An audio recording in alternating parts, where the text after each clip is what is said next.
Open world games. I love them. Instead of linear progression through levels of differently designed areas, open worlds forego the notion and encourages exploration of a living, breathing world. It even spans multiple genres, like World of Warcraft or the game only 90s kids will understand and appreciate. A while back, I took a look at GTA San Andreas, which will always be my all-time favorite game. Not without its own problems, no game is perfect, but for a game released in 2004, it does a great job and invokes a rich story with the most memorable, meme-y characters. Everyone always talks about Big Smoke ordering the number 9, but what about this quote? I think it's even funnier. Coffee-o, up El Guido, before I blow your brains out all over the patio. Well, I think it's funny. And I'm Mexican, so I'm allowed to laugh-yo at his El Joco. Speaking of Grand Theft Auto, did you know this is where the series started? Oh, that camera. Good thing I wasn't alive back then. I'm already getting motion sick. And hold on, that's not Rockstar Games. No. Before Rockstar, the dev team was named Doesn't Mean Anything Design, and everyone spoke this weird language. Go to this house, come out the house, get in the car, drive to the end of the road, deliver the pizza, well done, and we thought, this is shit.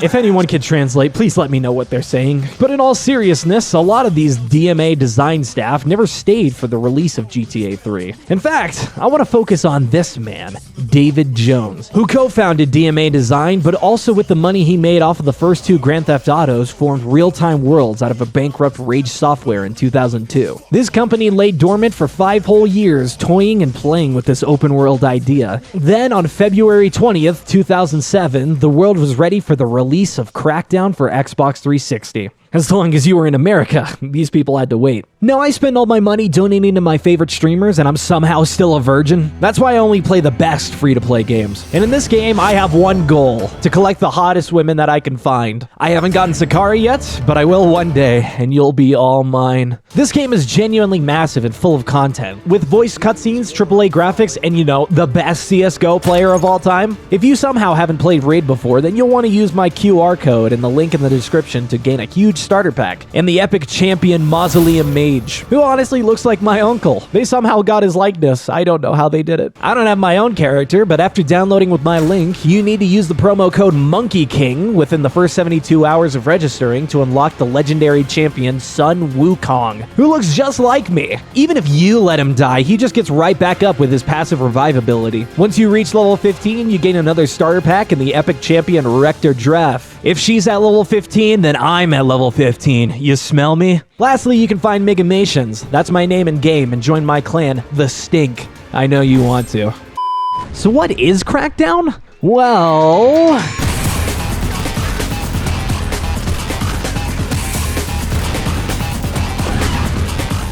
Crackdown is what I like to call a sandbox collectathon. You play as a cybernetic super soldier, only referred to as the Agent. You have 5 different skills on the left of your screen: agility, driving, explosives, strength, and firearms. In the fictional map of Pacific City, your job? Crack down on crime with the fellow peacekeepers by any means necessary.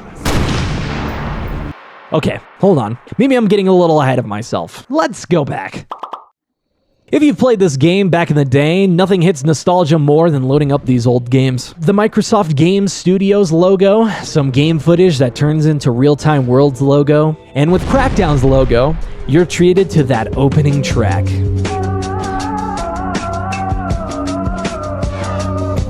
The song is called Paradise Bird Theory by DJ Crush. It's actually the instrumental, though the lyrics aren't exactly crazy. Black shadow gives a call up. You'll notice the camera will slowly spin around the game map, and starting the campaign, you're greeted with a comic book-styled opening. It's all gone to shit, and it just keeps rising. Now it's about to hit the fan. With the world on the edge of anarchy, all forms of policing across the globe combined forces to form the agency. But it wasn't enough. 3 rival factions now control our capital, Pacific City. The agency is making its last stand in a high-security compound known as the Keep.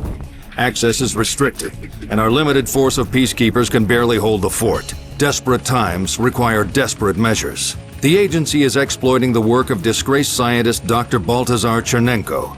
His controversial human modification program is now being used to create new recruits for the agency, new agents of justice, capable of unparalleled evolution and regeneration. The agency's first prototype is ready to take to the streets, and not a moment too soon. This is war. a war on crime. Welcome to the agency, Agent. I'm your main point of contact and the closest thing you have to a friend. I'll guide you and keep you informed of the latest agency intelligence to help you rid Pacific City of its 3 biggest gangs. Your primary objective is to remove each gang's kingpin, Los Muertos' charismatic Don Domingo El Brazo Garcia, the Volt's autocratic Vladimir the Wolf Golyak, and the Shy Gen's enigmatic Wang. Agency intel suggests that you weaken each kingpin's defenses by locating and removing their generals first. It's time to get out into the field, Agent. We have some revolutionary new agency vehicles waiting for you at the base of the keep. And just like that, you're dropped into the agency tower. Well, the garage part at least. A circle of peacekeeper cars and large doors numbered 1 to 3. This small agency island is a training ground for the peacekeepers, special weapons, and tactical law enforcement. The agency tower is what's most striking here. And from the top spire, that view is beautiful. That render distance is honestly really impressive for 2007. Anyways, the purple marker allows you to choose from a selection of vehicles to drive, and not 10 seconds in, we're subject to the dossier of our first gang.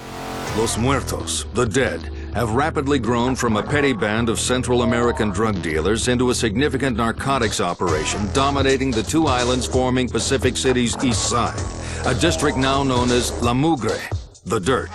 The gang's death designation was originally chosen to strike fear into those who might dare stand in their way. Now their name is more associated with the consequences of their vile trade. Los Muertos are formidable fighters with remarkable brute strength and brutality to match. They are also renowned vehicle specialists, stealing and customizing the finest cars and vans before using them to great effect in crimes and getaways.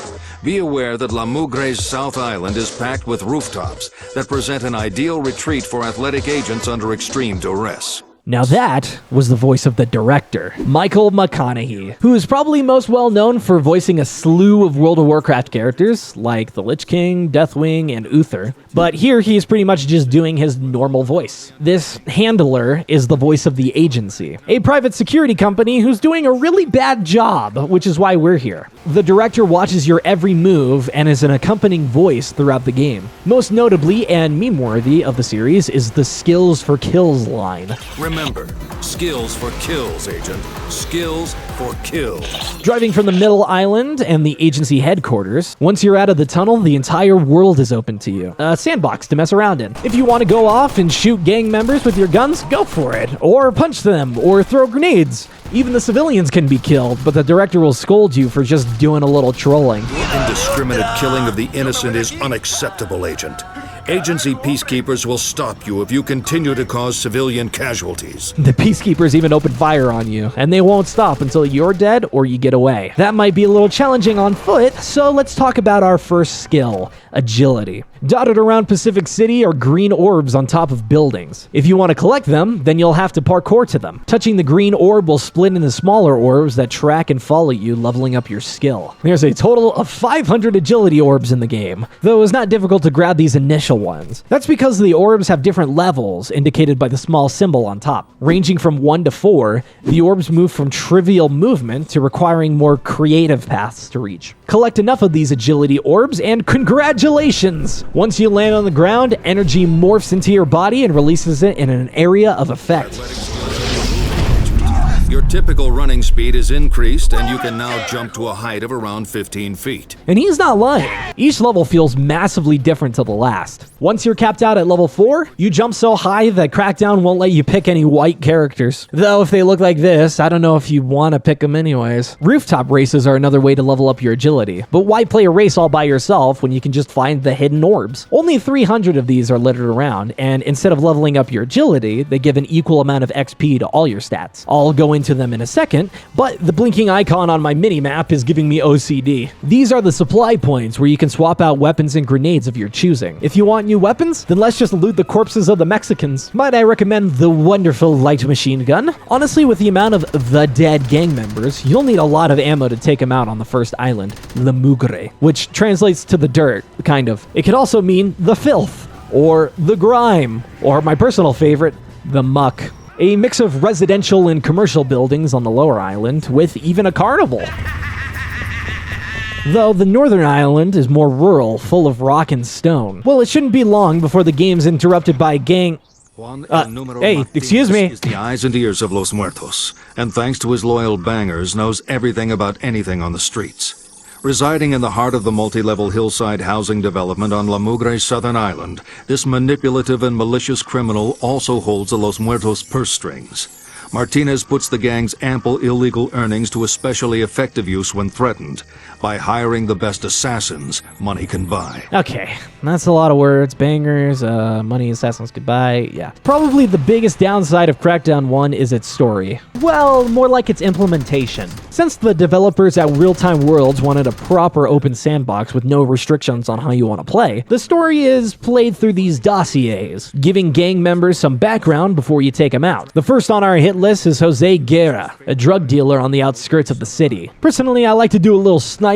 And would you look at that, level 1 on firearms. Definitely the most boring of the skills, just makes my guns more accurate and this lock-on a little quicker here. Though the target doesn't have to be center mass. Aim for the head for more damage, but that requires more time to lock on. Or go for the appendages. Shoot them in the legs, and they'll topple over. Shoot their hands, and the gang member will fumble their weapon. But this is Jose. Besides the extra health and the profile picture, he's not unlike any other character. With him dead, a new dossier. Jose Guerra's timely demise spells the end of his club, and of Los Muertos' fertile drugs operation.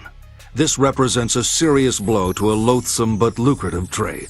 Nothing we couldn't put together ourselves, though check out that symbol on the top right. That's our notoriety, all the way maxed. When a gang boss is killed, or enough gang members are, the elite troops are sent after you. Marked with a little symbol above their head, these elites are more powerful, probably, have more health, probably, and will keep coming until that notoriety goes down. Ugh, this amount of health isn't doing me good, so it's time to talk about the strength skill. At first, this melee thing seems pretty ass. I mean, those are some weak-ass elementary school kickball kicks. But with each level, not only do your kicks get stronger, but so too does your health, giving you a whole new life bar, in fact. So the strength skill becomes instantly important, but there's more. You're a superhuman after all. Level it up one more time and you can pick up a whole gate to beat people with. It keeps going, but shush.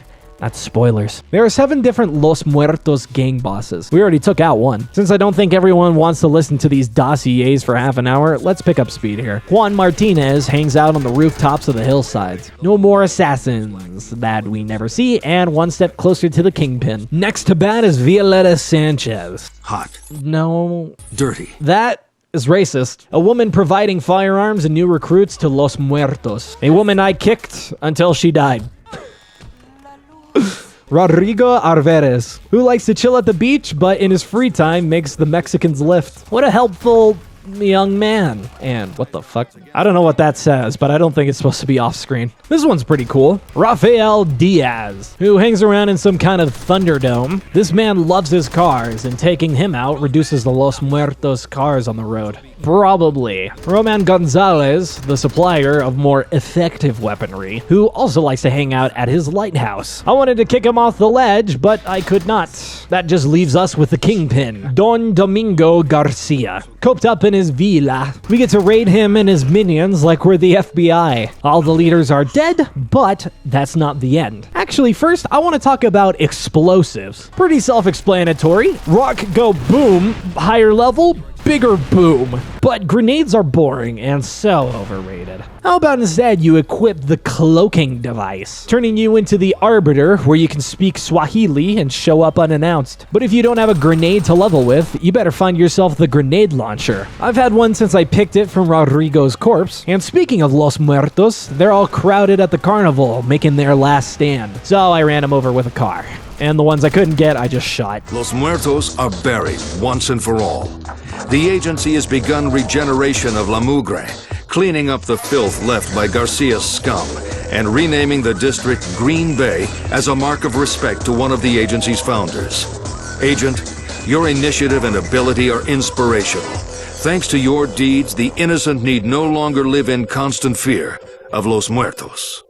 Well, felicidades. That's congratulations in Spanish. You saved Green Bay from the Mexicans. Now the citizens are free to go to boners without fear of getting shot. No new Los Muertos will spawn either, so you're free to explore. Collect orbs or what have you. Except there's still 2 other islands to explore. So, what's new, Director? The Volk, the wolf, is a beast to be reckoned with.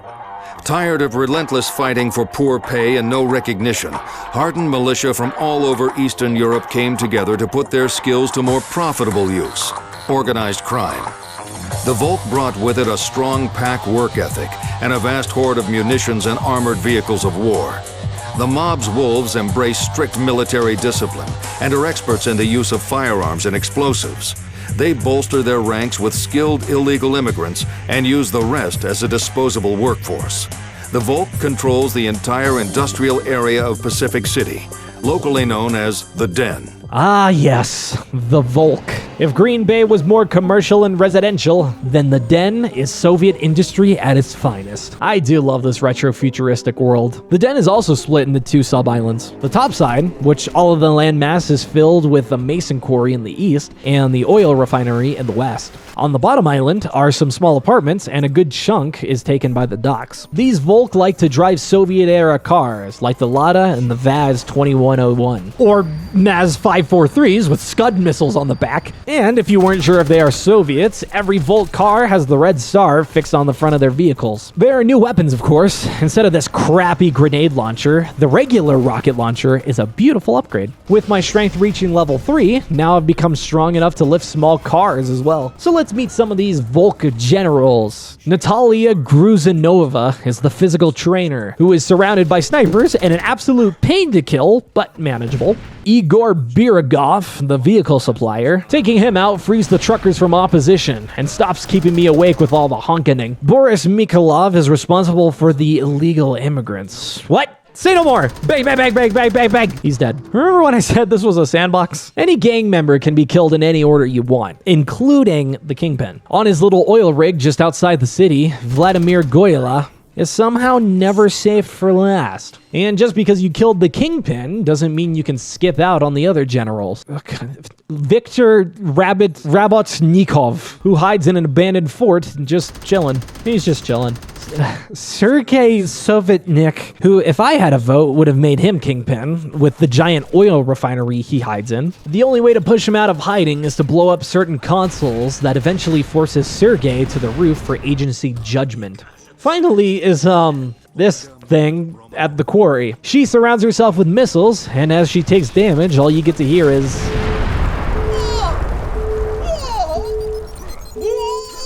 Yeah, Olga gross. Olga real gross. Same as before, all the Volk round up at town square, and with every commie dead. The Volk is no more now that the last of the workers has been retired. The slave labor is free to formally join the existing citizens, and all are united in their relief. The agency's peacekeepers are reclaiming the space, removing all associated grease and grime produced by the Volk occupation. A new name for the Den marks a new beginning. Hope Springs. Your effectiveness, Agent, is commendable. Beautiful. And before I get through the game without even talking about it, the last skill on the left is driving, of course. A bit of a leftover in terms of skills. It's not very fun to level up. You can do races all by yourself, going through checkpoints like it's a stolen clip from TikTok. Would you be a porn star if you could make millions of dollars? Yes. Yeah. Okay. Why not? Because, like, think of the repercussions if you decide to have a family. You would make millions, but I promise you, you will have a child if you have a kid, if you decide to have a kid as a porn star. That kid will kill himself by 18, or he will be forever on meth, and he will have the worst life possible. Dude, you're rich. Just buy another kid. Oh my god. Okay, so making long-form content is not sustainable on YouTube, even with mid-roll or integrated ads. So in order to boost the amount of videos I make a year, I started a second channel, like the old clip you just saw. If, like me, you're a fan of offensive funny moments channels, like Fits or Soup and whatnot, this might be worth checking out, and further helps fund the making of these long videos. I don't make a lot of money for the time I spend, so this would help out a lot. Anyways, stun rings are another form of leveling driving. All around the game are giant purple rings you have to jump through with a car. Some are quite trivial that you can grab them with a semi-truck, and some require very out-of-the-box thinking. But by far the most enjoyable way to level is just running people over. With a beer in one hand and some free time, you'll rack up levels faster than the DUIs. But what perks do your levels provide? Well, cars go slightly faster and handle better, but that's boring. Instead, let's look into the agency garage again. The three main vehicles, the supercar, the SUV, SUV and the truck have like shape-changing plastics and metal that scale with your level. The supercar is kind of fast to begin with, but evolves into the fucking Batmobile by the time you're maxed, complete with 2 guns situated on the front. Well, the SUV, on the other hand, evolves into the perfect lifted Ford for my small dick, and the hydraulics allow this truck to jump really freaking high. It also has a wall climbing ability if you hold that jump button. The last is the semi-truck, complete with nitro boost, and at top speed has enough damage to instantly blow up any car. It only really happens on the highway, so you're more likely to kill civilians, but that's not the point. Point is, we're driving right towards the final area. The Shai-Gen Corporation is a sinister and pervasive force for evil. It was founded and funded by the previous government with a remit to evolve radical preemptive defense solutions. Its intensive scientific research, strategic influence initiatives, and black propaganda yielded staggering and disturbing results. The burgeoning division became financially independent, probably through illicit sources, and more powerful than its original patron. This led to its purchase by a mysterious individual and the birth of the Shai-Gen Corporation. And as a result, the agency. The Shai-Gen is based in the Corridor, a space created for the unified lavish lifestyle of its personnel, and a superficial utopia for its numb citizens. Only exceptionally agile agents have the capability to exploit the heights. I like the little na that's playing. The Corridor will test your parkour skills and also your patience. Many of the Shai-Gen are equipped with sniper rifles, which take down your health fast. But that's nothing compared to the homing rocket launchers. It's exactly what it sounds like, so it's not surprising that I always use it where I can. Many Shai-Gen own this, and can easily own you if you can't dodge the missile in time. The Corridor is sectioned off into 3 sub-islands this time. In the top island, you'll find uniquely shaped housing. In the middle are tall skyscrapers and commercial buildings, and the bottom also seems to have businesses that are less imposing. At this point, it's time to start maxing out the skills, making explosions bigger, your jumps higher, and one final strength ability. It's called the ground pound, accelerating your downward velocity somehow. It's a perfect way to topple groups of enemies, if nothing more than to stagger before killing in more conventional means. So, the gang bosses. Look, some of these vice directors are just harder versions of the last. Mrs. Timble trains recruits and dies pretty easily.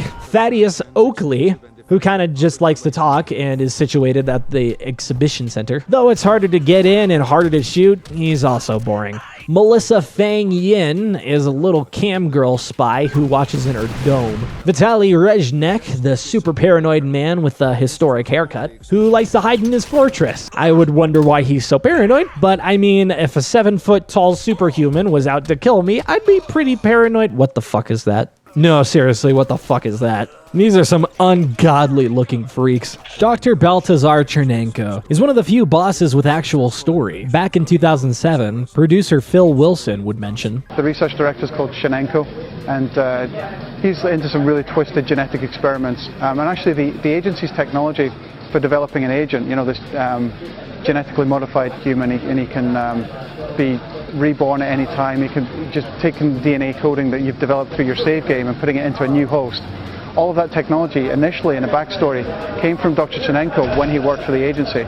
So he's kind of like the disgraced scientist that you now have to go and take down. So these freaks are just malformed versions of me. I can kind of see the resemblance. And after killing Chernenko, these freaks will roam around the streets at night. So well done. All the innocent deaths from the mutants are on your hands now. Actually, there are only 2 more directors left, and we'll go to the center district with all the high-rises to greet them. The first is Colonel Axton Cowell. Since these are skyscraper operations, the best plan is a more direct approach. The difficulty is really tough, and with so many grenades, a death can come swifter than you'd like. But hey, there's a real working elevator here, so count your last blessings, bucko, because we're going up really high. Past an enormous amount of soldiers and throwing all of my cluster grenades, the first challenge is quite the success. All that's left to do is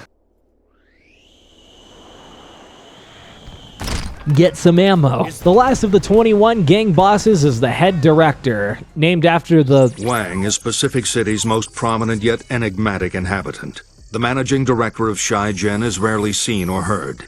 His seemingly boundless capabilities lend credence to speculation that he employs the dark arts to fuel his phenomenal success and to empower his deadly Qiao-Lung guards. While speculation is rampant, facts about this figure are almost non-existent.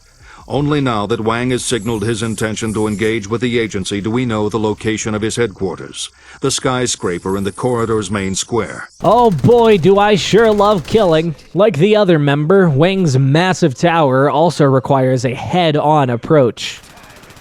Pork whistle. It should be no surprise that it's hard either. The same amount of guards, a beautiful, I think, Japanese-inspired penthouse and garden. Through the blood, sweat, and tears of my gameplay, Wang is dead. Wang's removal has undermined Shai Zhen's presence significantly. The remaining enforcers are desperately upholding the message while using extreme force to suppress any signs of civilian support for the corporation's downfall. The population is now more anxious than ever. Now is the time, Agent, to clear the corridor floor for good. And we will. The mess of Shai Zhen snipers and homing launchers isn't the most fun, but I have them too. The Shai Zhen Corporation is liquidated. Now that its remaining enforcers and Black Mist containment units are eradicated, the corridor is ready to be revised and rebranded Unity Heights. The agency and its peacekeepers are deconstructing the extensive propaganda, debriefing the dazed and confused citizens, and teaching them how to think for themselves and lead their own lives. Agent, your country is proud of you. Your natural diligence and evolving capabilities are remarkable. But it's gonna hard cut to the end.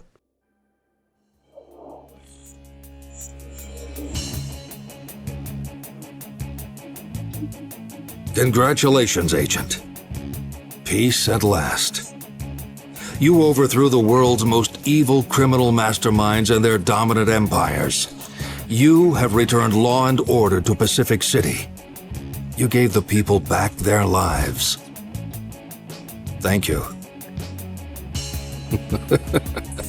It's taken years of meticulous planning and patience to reach this stage, but it was worth it. Who do you think supplied Los Muertos? Who do you think turned a blind eye to the Volk's activities? Who do you think was Shai Zhen's biggest supporter? Who do you think ran organized law enforcement and ran it into the ground? The people had to experience absolute anarchy before they would accept unconditional control. You are the portent of a new world order, Agent. Pacific City was only the beginning. Yeah. Not all stories end in fairy tales. You replace lawlessness for total authoritarianism, and you were the Arbiter. A genetically modified super soldier with a cybernetic supersuit and the task of ridding Pacific City of crime. Really, the game isn't about cracking down on crime, but a crackdown of any freedom these civilians even had. Were these gangs really so bad? I mean, yeah, they were, but you really have to wonder what would happen to Pacific City with total agency control. I mean, the freaks are still out there. You can still play the game afterwards. Once the cutscene ends, the gameplay continues where you left off. Collect any orbs you missed, maybe do some races, play around with the free DLC cars, and the like, if you want. And I didn't even know this was a thing until recently. I can't believe it, but at the start of the game, instead of picking play now, just move your thumb to the right and choose the resurrect gang members option. Now all the gangs are back, and you can fight them all over again. I honestly can't believe it. If I'm being honest, this game probably doesn't stand the test of time. I'm very nostalgically biased towards Crackdown, and I've sunk a lot of hours into this game. With so many video game titles revolving around the same hand-holding type of storytelling nowadays, it's wonderfully unique in its sandbox structure, and you're hard-pressed to find a game quite like it. The online-only co-op mode was always a great addition to the game, though you're probably not likely to find any people actively playing this game anymore, and that depends on how long these Xbox servers are going to last. But I can't recommend these games enough, and Crackdown is mindless, but a charming sandbox. Not much of a story either. The dossiers aren't exactly a Tolkien legend. Even through intensive amount of research I've done for these games, there's not really much to say or show. It sold well, too. 1.5 million copies were sold in the first year worldwide, worldwide. A third of that was in its first month in the USA. Not a single copy was sold in Germany. But when was the last time Germany had a good idea? So with Crackdown being an unexpected success, critics unanimously found it a success, and I found it a success. You would imagine Real-Time World's next game would be an even bigger and more ambitious All Points Bulletin. Most people are familiar with APB Reloaded, a free-to-play re-release by K2 Network, then later Little Orbit, but the original was rough. Essentially GTA Online before GTA Online, this subscription-based MMO open-world crime simulator was such a flop, Real-Time Worlds went from layoffs to liquidation to more layoffs to its eventual close on the 16th of September 2010. All Points Bulletin released in late June of the same year. I don't want to go into it and make this video any longer than it has to be, but Matt McMuscles made a great video on the game a while ago. So if you want to hear more about APB, that's a more in-depth watch. But point is, David Jones is gone. Here enters Ruffian Games. Formed from a few ex-Real-Time Worlds employees, thankfully, since Crackdown is a Microsoft property, Crackdown was greenlit for a sequel. Side tangent, have you ever played the Master Chief Collection? Well, besides finally getting the games onto Steam, 343 added new collectibles in each of the games. Halo Anniversary had the terminals, giving a little bit of expanded lore to an already epic story. Key's slow torture, as he fights off a fungal mind virus, is particularly haunting.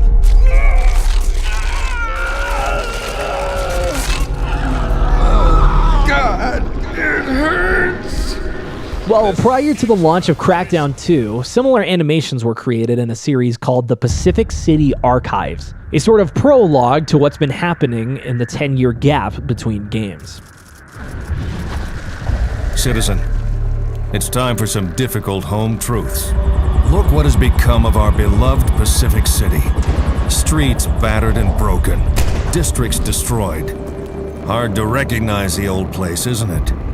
No, the old neighborhood isn't what it used to be. So it's understandable when some folks feel the need to set up camp outside of town.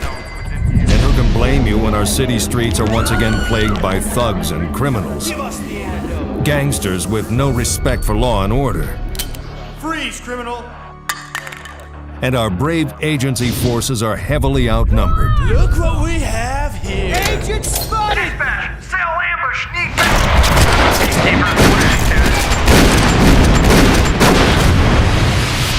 Things are tough for good citizens, all right. And if the days are hard... It's me!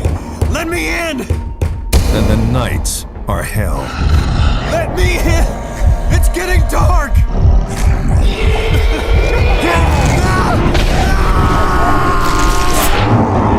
But how did things come to this? How did we end up in such a tight spot? To answer that, we need look to only one person, Catalina Thorne. So ends episode 1. New enemy, new monster, Michael McConaughey's back, and thankfully, some story. These episodes are totally not propaganda and were presumably broadcast to the citizens of Pacific City. A lot more is to be learned about this woman, though. This is the person responsible for the situation we find ourselves in today.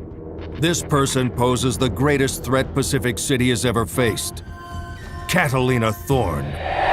Many years ago, a promising young med student by the name of Catalina Thorne was hired as a research assistant. At first, she seemed diligent and devoted to her work, but suspicions grew as research materials began to go missing. It became clear Thorne was conducting some unauthorized research of her own.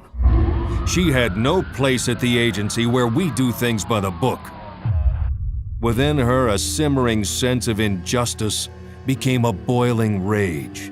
Revenge dominated her thoughts. Revenge against those she misguidedly blamed for her ruined life. Revenge against the agency. Some time ago, the agency's labs suffered a serious security breach. The intruder used a complex virus to contaminate materials they knew were vital to our agent cloning program. The virus had a devastating effect on the already genetically modified agents. They became mindless, muscle-bound monsters, but the agents' bodies couldn't sustain such a cataclysmic change. Within hours, they were dead. The sabotage was thorough and absolute, effectively setting our cloning program back to square one. Catalina Thorne's twisted plot was beginning to take shape, and soon her attention turned to the weak and vulnerable citizens of Unity Heights. Desperate and destitute, they proved easy prey for an immoral ex-medic like Thorne. In a cold, calculated act, Thorne unleashed her virus on Pacific City. The consequences were horrific.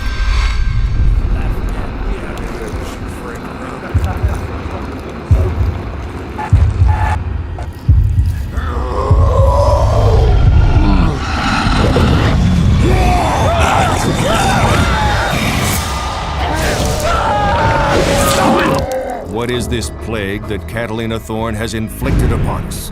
And what can we do to defend ourselves from these freakish abominations? Our third archive episode takes on a hybrid of cartoonish style, not unlike the 1940s propaganda for our military. There's no squinty eyes or Nazi ducks, but a little mutation. This freak virus is spreading, and as far as the agency will tell, there's no cure to Catalina's virus, except sunlight. Within seconds, all that remains is ash, cinders, and an unpleasant smell. Next up is the cell. After the agency's resounding victory in the war against organized criminal gangs, Pacific City enjoyed a period of peace. We were able to identify any potential gang activity and stamp it out before it got started.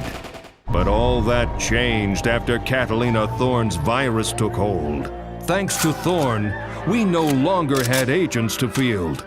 We had to redeploy our forces to fight the creatures. It left our streets vulnerable and plunged Pacific City into a period of uncertainty once more. Catalina Thorne exploited the situation to the full. This desperate collection of ingrates, subversives, and petty criminals became pawns in her vindictive game. Violence became a common occurrence at their so-called protests. Each night, our courageous agency forces stood shoulder to shoulder against the onslaught of the creatures. And each morning, those brave young men walked a gauntlet of hate from Catalina Thorne's baying mob of miscreants. Is that any way to treat a hero?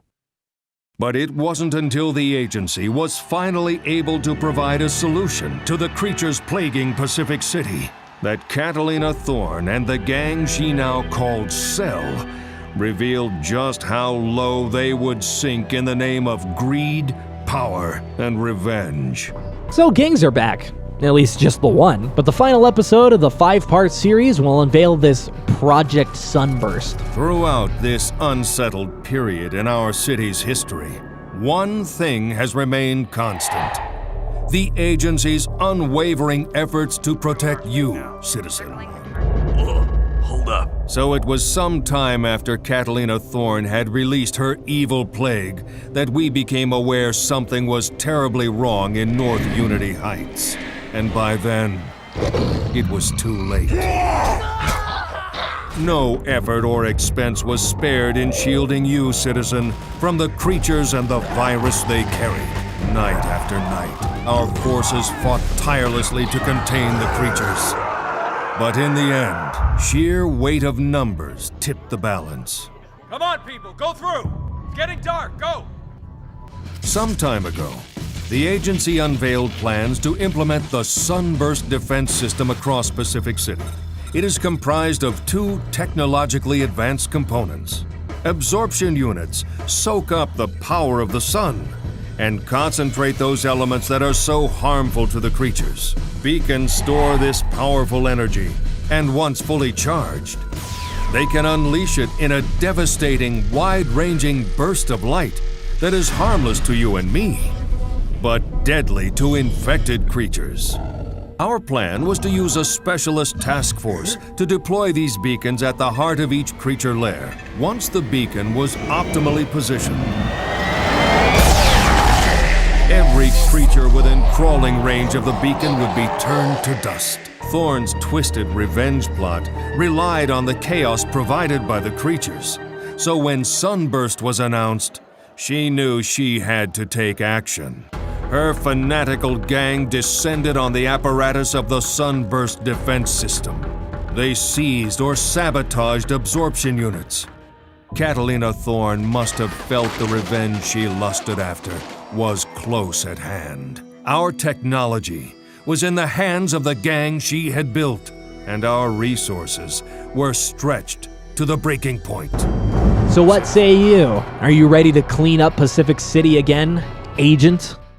Crackdown 2 is different. This is definitely my favorite of the trilogy, but that's not unanimous with fans of the series. With this video, I just wanted to play Crackdown 2 again, and I want to argue this is the most underrated and unappreciated game on the Xbox 360. Loading into Crackdown 2, our new main theme is more ominous and hopeless. Keep in mind the archives are around 3 years old in the story, so Pacific City is in even worse shape than those. A welcome new change are the save slots. Now you can save up to 3 different worlds and 3 different agents, which can both be mix and match for your different needs. With only 4 character faces now, but a large amount of suit colors to pick from instead. Our introduction gives us a little recap of what's happened so far.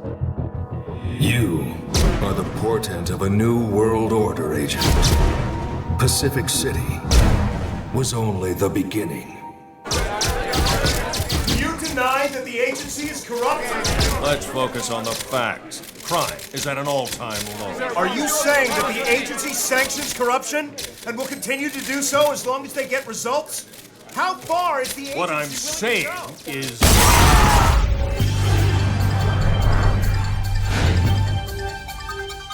A bomb killed 12 journalists at an agency press conference today. This attack comes as Pacific City's crime levels are at their lowest. Growing concern that derelict Shy-Gen research facilities are becoming a joke. Wild animals are suspected to be responsible for the recent attacks on the homeless. The agency have confirmed the emergence of a new strain of the freak virus in North Unity High. But the agency is acting quickly to seal off the affected areas. The cloning program has been wiped out by a terrorist group rumored to... Without agents, the peacekeepers are struggling to contain the growing freak population. The terrorist group known as Cell and their leader, Catalina Thorne, now top the agency's most wanted. That the agency's Sunburst defense system will eradicate freaks citywide. Like violence escalates as Sunburst defense. From the safety of this rooftop, you get a sense of just how badly things have deteriorated. By day, the agency struggles with Cell. At night, the streets are overrun.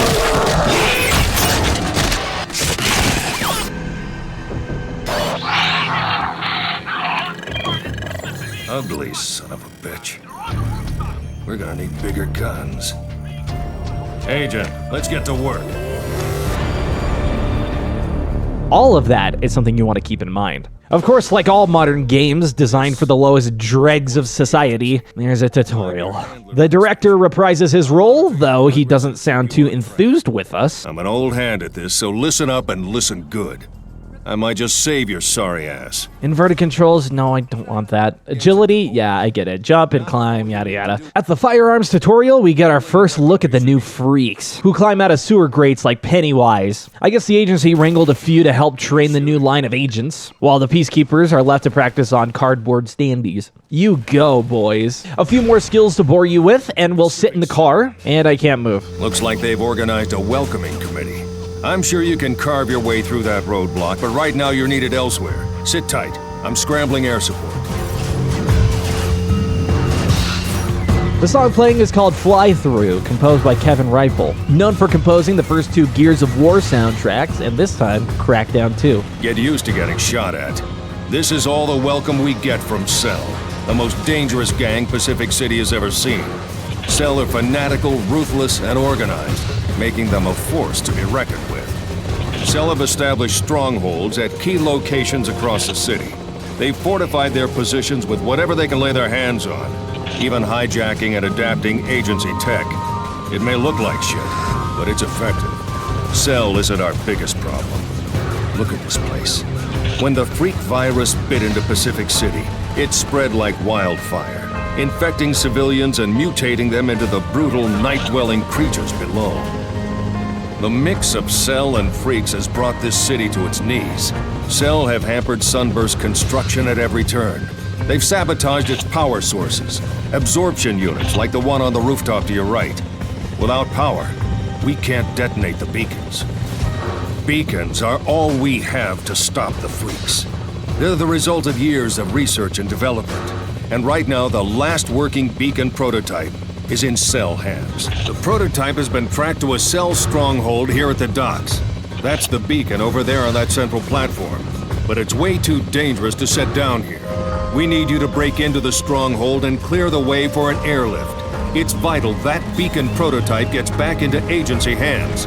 Okay, let's get you acquainted with the Intel console.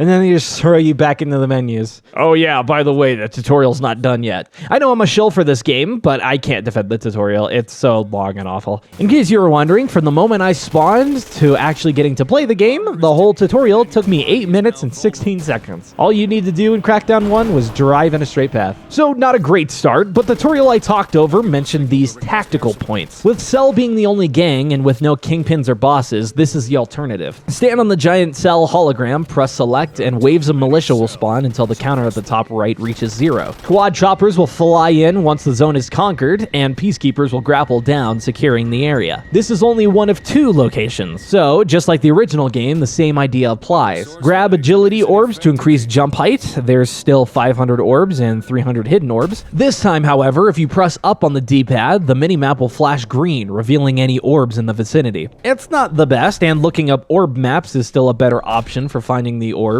but hey, it's something. I needed to grab 9 agility orbs to level up for the first time, and now I have a helmet, which will stay on for every new armor that upgrades. So you know, why even bother having 4 different faces if only after 5 minutes of playtime you'll never see your character again? I don't know. Hey look! We reached the absorption unit. Let's call the helicopter and finish off the resistance. We can even use the minigun turrets, which is a nice addition, and the objective is complete. You've done us proud. Now that we have the prototype beacon, we can put Project Sunburst into action.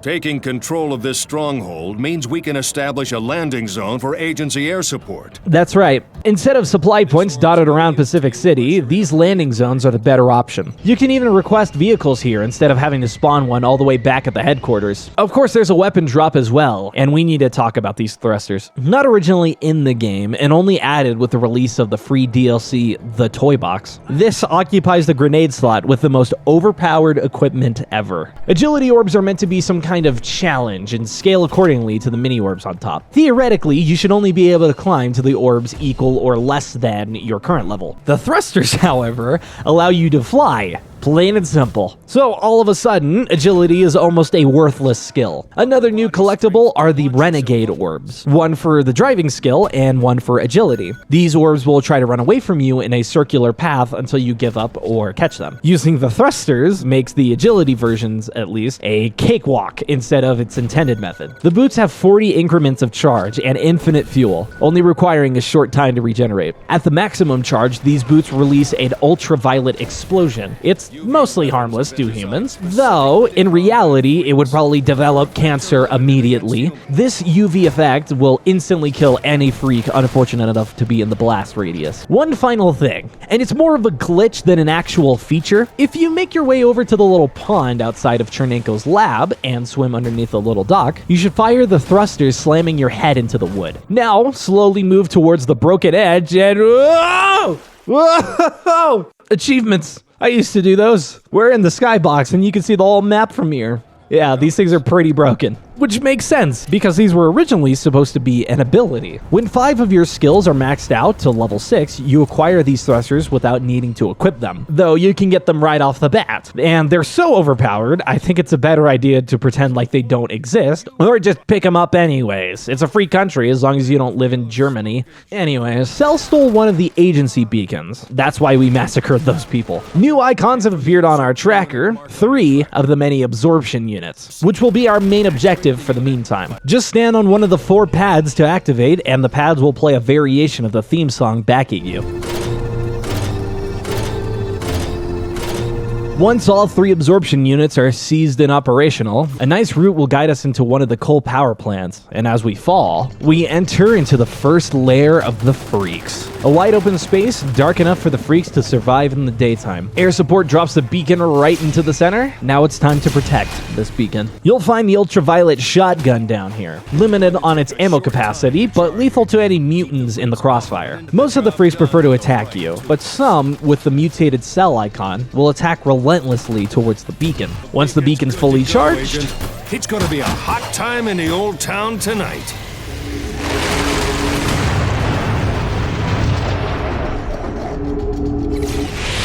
Whoa, that was something. With this beacon in place and fully functioning, we can keep a lid on the freaks and the surrounding area. Good work. In deploying that beacon, you succeeded where countless squads of peacekeepers failed. I had my doubts this new batch of agent clones would match up to their predecessors, but I'm seeing potential here. Now, this isn't a love-in. Get back to work. as you can tell, the director this time is a lot more bitter towards the player. Maybe because we're a rushed batch of agents, maybe he's all stressed out with the world ending, I don't know. I'm not concrete on my theories, but I do know he talks a lot more. A competent performance agent, but the fat lady's not singing yet.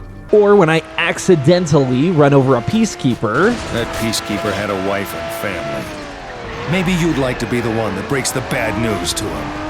In my travels around Pacific City, I ran into a crowd with a nice guitar-playing man. It's named The Rose by Ross Nicole. Just traveling around, you can find how Pacific City has changed. Propaganda signs litter the world of be a good citizen and peace is our profession. You can even see the concrete walls set around to keep out the freaks.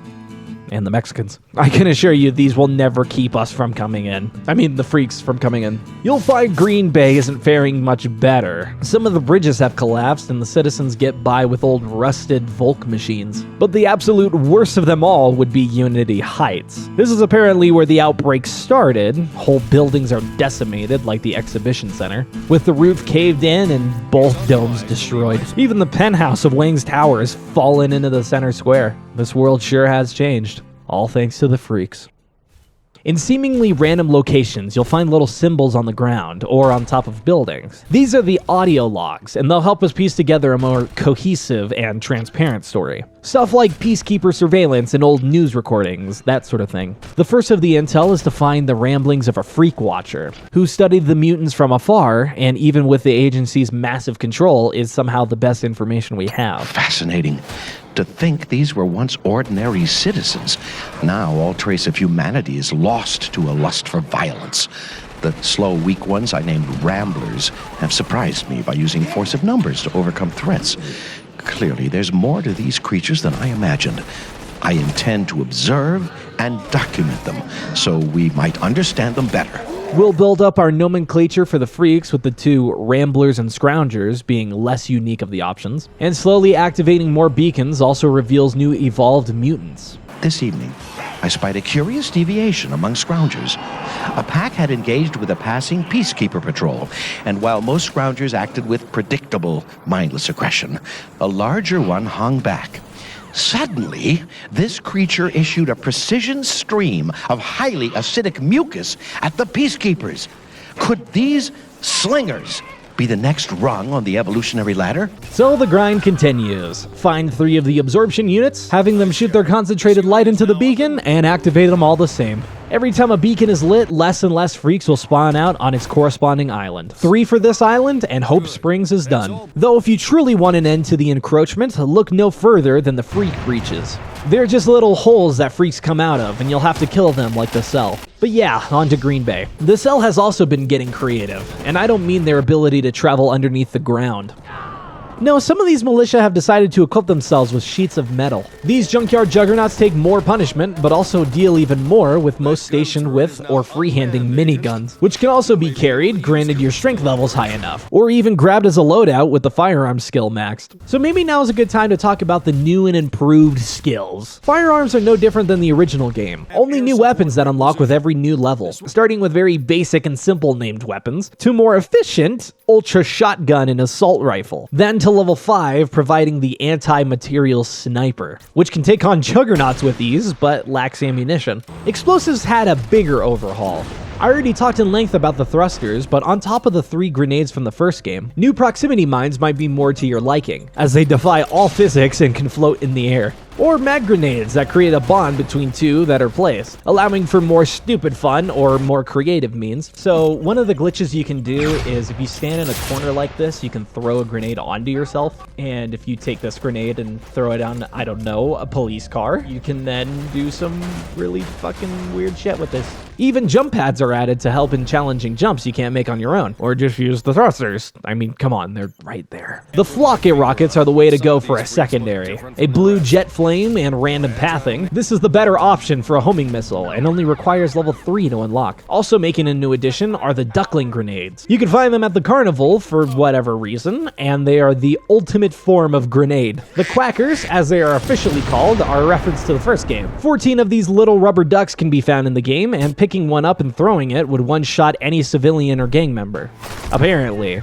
It didn't work out for me. But these skills are boring, I hear you say. Then check out the agility skill. Instead of allowing the agent to jump high or run fast, this new addition opens the door to a unique traversal method. At agility level 5, the cybernetic suit upgrades into a wingsuit. The contrails on your suit will be your indicator. Blue contrails for your gliding. Tilting forward on the analog stick will nosedive the agent towards ground, turning the contrails red. Pulling back on the analog stick now fires the agent back up, keeping your momentum. In theory, if you move back and forth at the perfect timing, you should be able to gain height instead of losing it. But if it's too finicky to figure out, you can always practice on the wingsuit races. Only found in Unity Heights, you have to move through each ring without fail and earn a nice agility bonus. Driving is a skill that got nerfed in development. Before you can unlock agency vehicles, you'll most likely be stuck with a squad car, or at level 2, the buggy, a stripped down car with a turret mounted on top. Only when reaching level 3 will a supercar be unlocked. These cars will no longer evolve with each level, but still have the same abilities as the first game. However, instead of the semi-truck at level 5, you're rewarded with the tank, beefy as you can expect, with a rocket launcher mounted on its top. However, if all of that sounds disappointing, that's because it is. Instead, if you want to travel by vehicle, head back to the agency. And I don't mean going into the chimney that falls way down into a hole with a giant toilet. I don't mean this. Right by the bridge is a platform that houses 4 helicopters, 2 with miniguns and 2 with rocket launchers. These are way better. And if you ever bought it at the time, you can get the squad chopper, but you know, you need code for that, whatever. Once you punch your way to level 4, the new charge ability activates. This charge zooms in the camera, and any movable object will get punched out of your way. Leveling up to 5, the charge impacts are more impactful, but the ground pound makes a return with even more destruction and even more damage than before. But these freaks are new. The first time you meet one of these pounders is at the second Green Bay Freak Lair. They have this really nice charge attack that takes you down faster than my favorite video on YouTube. But to add to the list of why the thrusters are so damn powerful, the UV explosion instantly kills them, along with any other freak. So if you don't have ammo, just use the boots in this fight. I bet you've also spotted another new freak, and one that doesn't burn out in the sunlight. Last night, I was taken off guard by the appearance of a fascinating new creature, its sinewy limbs propelling it forward at a frightening pace. It paused for the briefest moment before leaping high into the night sky and landing on an adjacent rooftop. For a split second, I admired its form, dripping acid mucus, claws glinting, before, with another almighty leap, it was gone. I call this creature Reaper. Well, surprisingly, only 2 beacons need to be lit in Green Bay. And before we defreak Unity Heights, let's talk about the Cell. Led by Catalina Thorne from her hideout, these ragtag groups are not unlike the gangs we took out last time. And when we killed them all, we created an authoritarian corporatocracy, but I'm sure these guys are worse than that, right? We already took out some of their tactical locations at the docks, you know, where the crates are owned by companies called Transpic, which just sounds like a new way to insult me. 27 tactical locations are littered around Pacific City. And even if you take them all, that doesn't mean the cell are done spawning. New jerry-rigged cars are now at their disposal, with the large armored buses having miniguns mounted to the top, but also guns strapped to the vehicles themselves. You can bring these cars to a supply point and watch the helicopters yoink your car, storing it for further deployment. Once you enter Unity Heights, it's very apparent this island is like a stronghold, while some of these buildings have rooftop station snipers that destroy your health. It's even more crazy than the previous game with all the homing launchers the cell has now. So many that even though I died really fucking fast, I'm still getting launched a couple hundred feet in the air. That's because this area is the last and most fortified stronghold of the cell, requiring 3 separate tactical bases to fully rid it of Cell's control. So if you choose to only take 1 or 2 of these locations, Cell has enough manpower to take back the stronghold entirely. Agent, I have bad news. Cell has reclaimed a tactical location within one of their strongholds. But I only knew that because the director told me that information. Make sure you reclaim all tactical locations within a Cell stronghold, Agent. Leaving just one under Cell control will allow them to regroup and fight to regain their territory. And only 4 seconds later, he told me again. Agent, be warned. It's unwise to leave isolated peacekeeper squads in Cell strongholds. The enemy will inevitably reclaim the tactical advantage. Yeah, thanks for the heads up, buddy. Taking out all 27 locations just rewards you with an achievement, so it's kind of a lame completion. So let's maybe talk about the 4 final beacons. Our first beacon reveals the last and most powerful freak of all. Some nights my concentration drifts, but last night I was sharply pulled into focus by what I assumed was a large explosion, followed by one earth-shaking impact after another. Then I saw it. A creature so vast, the impact of its footfalls knocked stone from the surrounding buildings. This Goliath stood fully 3 or more stories tall, its massive arms batting aside vehicles and trees like toys. Could this be the ultimate form? Heaven help us, if worse is yet to come. The only freak that doesn't instantly die to thrusters. Now, Goliaths tank so much ordnance, you might actually need to use the old Peacekeeper ammo crates. Cell's grip on our city weakens with every beacon deployed, Agent. Watching you work brings back memories of 10 years ago, and the Pacific City gang wars. The agent I handled then tore up those bastards like a rabid dog. Then, after we took out Wang, there was that strange... Now? Okay. This is the voice of... So I did. But hell, this is no time for a history lesson. Get back to those 3 remaining beacons, Agent. I'm not sure what that was about, and great, now I don't know what the director did. I could speculate, but now's not the time. Though I did just find the last freak file. After months of studying these creatures, I now feel at one with them and can see their aggression is driven by fear. I believe, in Ramblers at least, some part of them remains empathetic with humans, and I can establish a basic form of communication. Oh, this may sound like madness, but unless we try... That is why I have decided to approach the Rambler in front of me. Here goes. Don't be afraid. Friend! Yes, friend! I mean, you know. No, don't. No, don't! Ah! Well, you know, I've heard of worse plans. Rest in peace, bro. I guess. Finishing the 7th beacon in Unity Heights Square, our communications are hacked once again. This is great progress. With 7 beacons operational, Pacific City's beginning to look more like its old self. But don't relax yet. We've still got to... My name is Catalina Thorne. I represent a group called The Cell. Are you sure they can hear me? Please, listen to me. You must stop this. You must stop what you are doing, or... Agent? Agent? Looks like we have a communication situation here. We'll carry on the best we can for now. And again, something similar happens at Security Heights. The beacon network is nearly complete, Agent, but a quick heads up. Our communication system is screwed. We're going to be shifting transmission frequency just in case. You don't have to do anything. Agent. Isn't that what they call you? Agent, I don't know who you are, or where you come from, or what they've done to make you what you are. But if there's even a shred of human conscience left in you, then you must know that what you're doing is wrong. If you haven't realized that by now, then you've ignored the evidence all around you. The agency doesn't care about Pacific City or its people. All they care about is power and control, and they'll use any means to keep it, including pathetic creatures like you. I'm pleading with you, Agent. Stop in the name of... Okay, Agent, this new frequency's clean.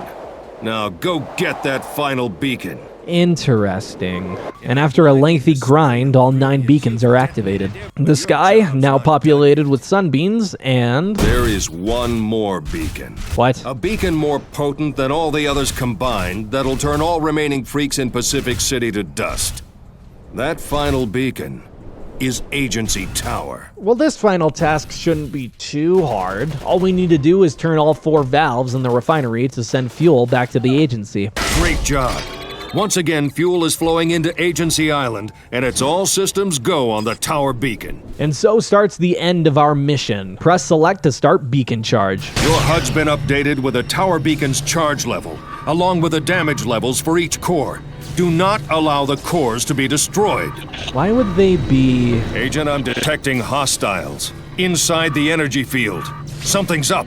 Agent, listen up and listen good. Officially, the agents here before you were wiped out by the freak virus. The reality is, some survived as lethal freaks and we kept them on ice for research. The bad news is they've broken free. They're pissed, and they're headed your way. Finally, through trial and tribulation, you, Agent 8, will protect all 3 of the agency tower cores from the original mutated agents. And once core 3 is charged... You fought well, Agent, but there's no need to fight them anymore. It looks like we're good to go. Impressive. The tower beacon is primed. Time to kick back and enjoy the light show. Shit. You've got company! Catalina Thorne! She's targeting the beacon! Stop her, Agent, whatever it takes!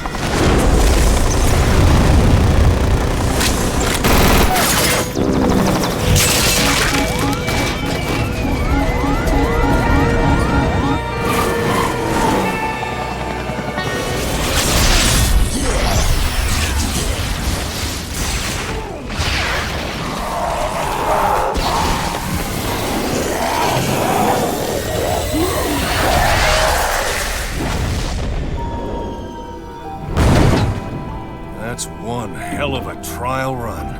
With Sunburst in full effect, the agency expansion plan is back on track. I pity anyone who stands in our way. That's the end of Crackdown 2. You can only assume the agency wants to control more than just Pacific City. But another cutscene plays after the credits.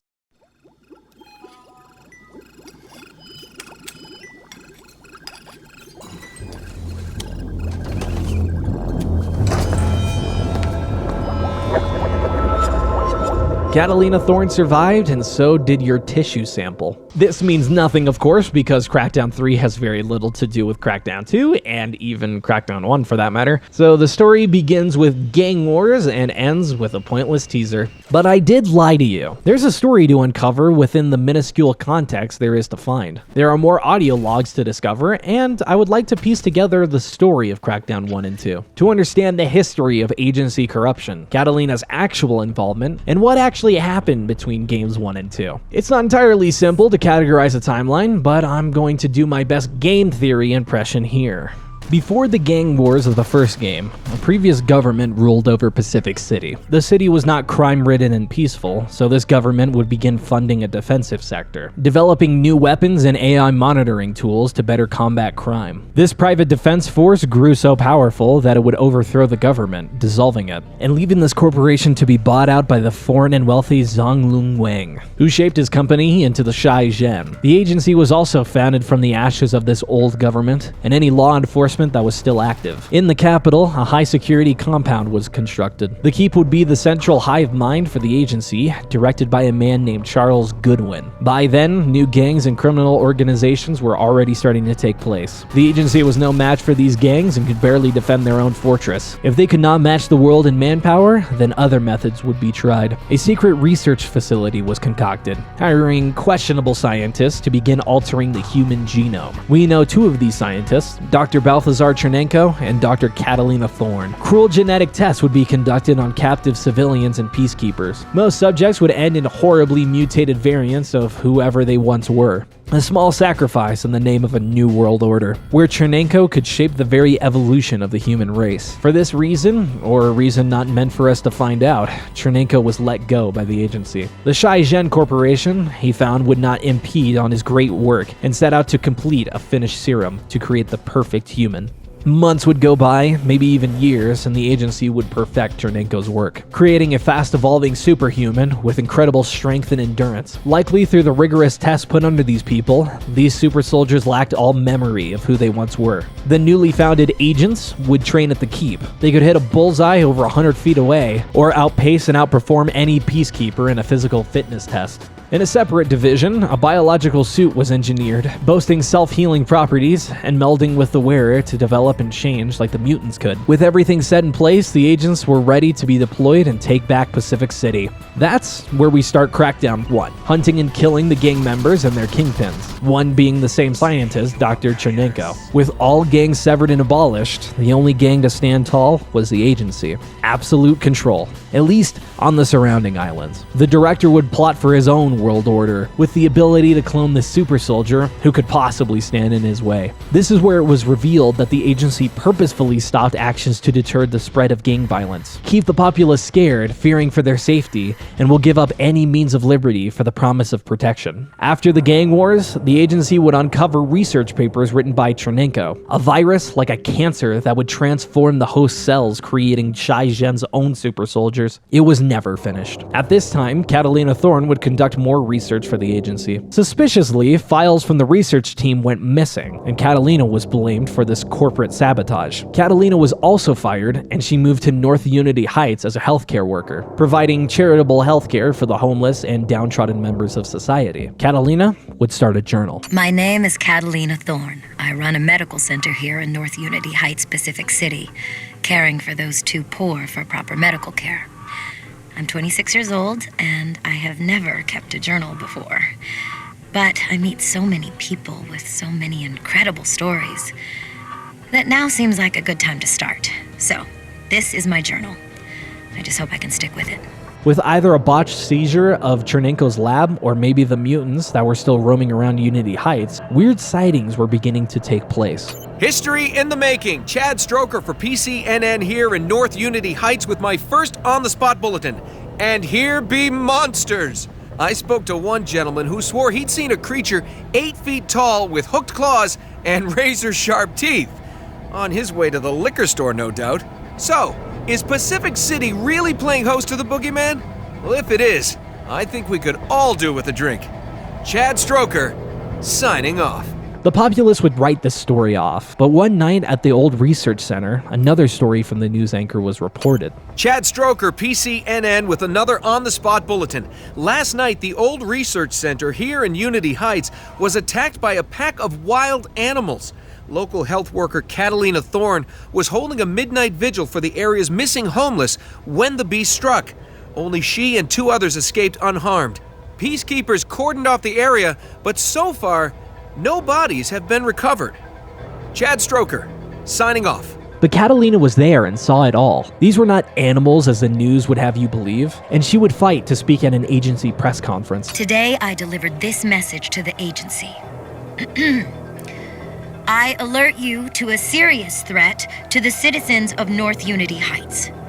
I saw firsthand the recent animal attack at the old research center, and I know the creatures responsible are in fact genetically corrupted humans. This situation must be dealt with immediately. I trust the agency will treat this matter with its usual expediency. The agency would do nothing. I would suspect this press conference was not reported on either. The agency had a stranglehold on all news in Pacific City, and this would never go public. Catalina would still care for the poor where she could, warning all that would listen to move, flee away from Unity Heights. It was not safe here. After 2 months, the agency has yet to take action in North Unity Heights. The med center is quieter than usual. People have either heeded my warnings and moved away, or I can't contemplate the alternative. I have organized a gathering to air my fears for this district. As much as I loathe public speaking, this is too important for personal anxieties to get in the way. Any who would heed her warnings were lucky. The ones who didn't listen would learn firsthand what was really happening in Unity Heights. A virus was spreading, faster than anyone could expect. The agency had no choice but to admit the manifestation of a new virus, the Freak virus. Since the agency confirmed the Freak virus outbreak, the attendance at my gatherings has soared. I have discovered I am far from alone in being critical of the agency's handling of the situation. We have formed a pressure group called CELL.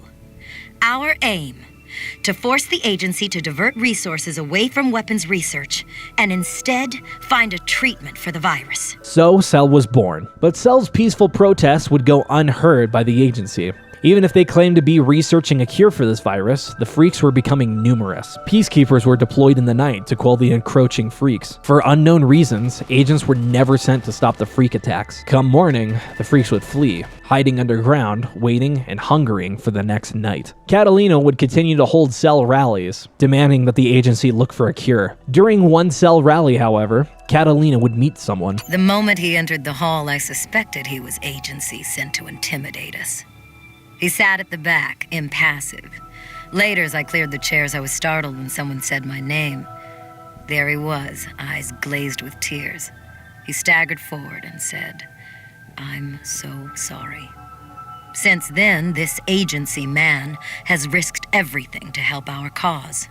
We owe him a great debt. This man was a whistleblower, a high-ranking member within the agency. As he learned of information regarding the agency plans, he would tip off anything he could to Catalina Thorne. Forgive me, but I had to contact you. You speak so passionately about finding the cause of the virus outbreak. In light of the tragic events that befell you and your friends in North Unity Heights, I feel I must share certain information with you. These two would meet in person for a time, while Catalina would relay these messages at her rallies. Miss Thorne, the more questions you ask, the more the spotlight turns on those in the agency who prefer to remain in darkness. Security is tightening, and internal surveillance is heightened, so we can no longer meet in person. Instead, I will deposit messages close to where we have met previously. Look for the sign. This was where we could find these messages too. A sign, and an old but familiar logo. Miss Thorne, something is stirring within the agency. Something big. They massively underestimated the creature numbers in North Unity Heights, but for some reason, they will not deploy our own genetic freaks, the agents. I hear rumors they plan to wall off the entire area. As a quick and cheap method to stop the spread, the agency would cordon off the research center with tall concrete walls. Chad Stroker, PCNN, with another on-the-spot bulletin.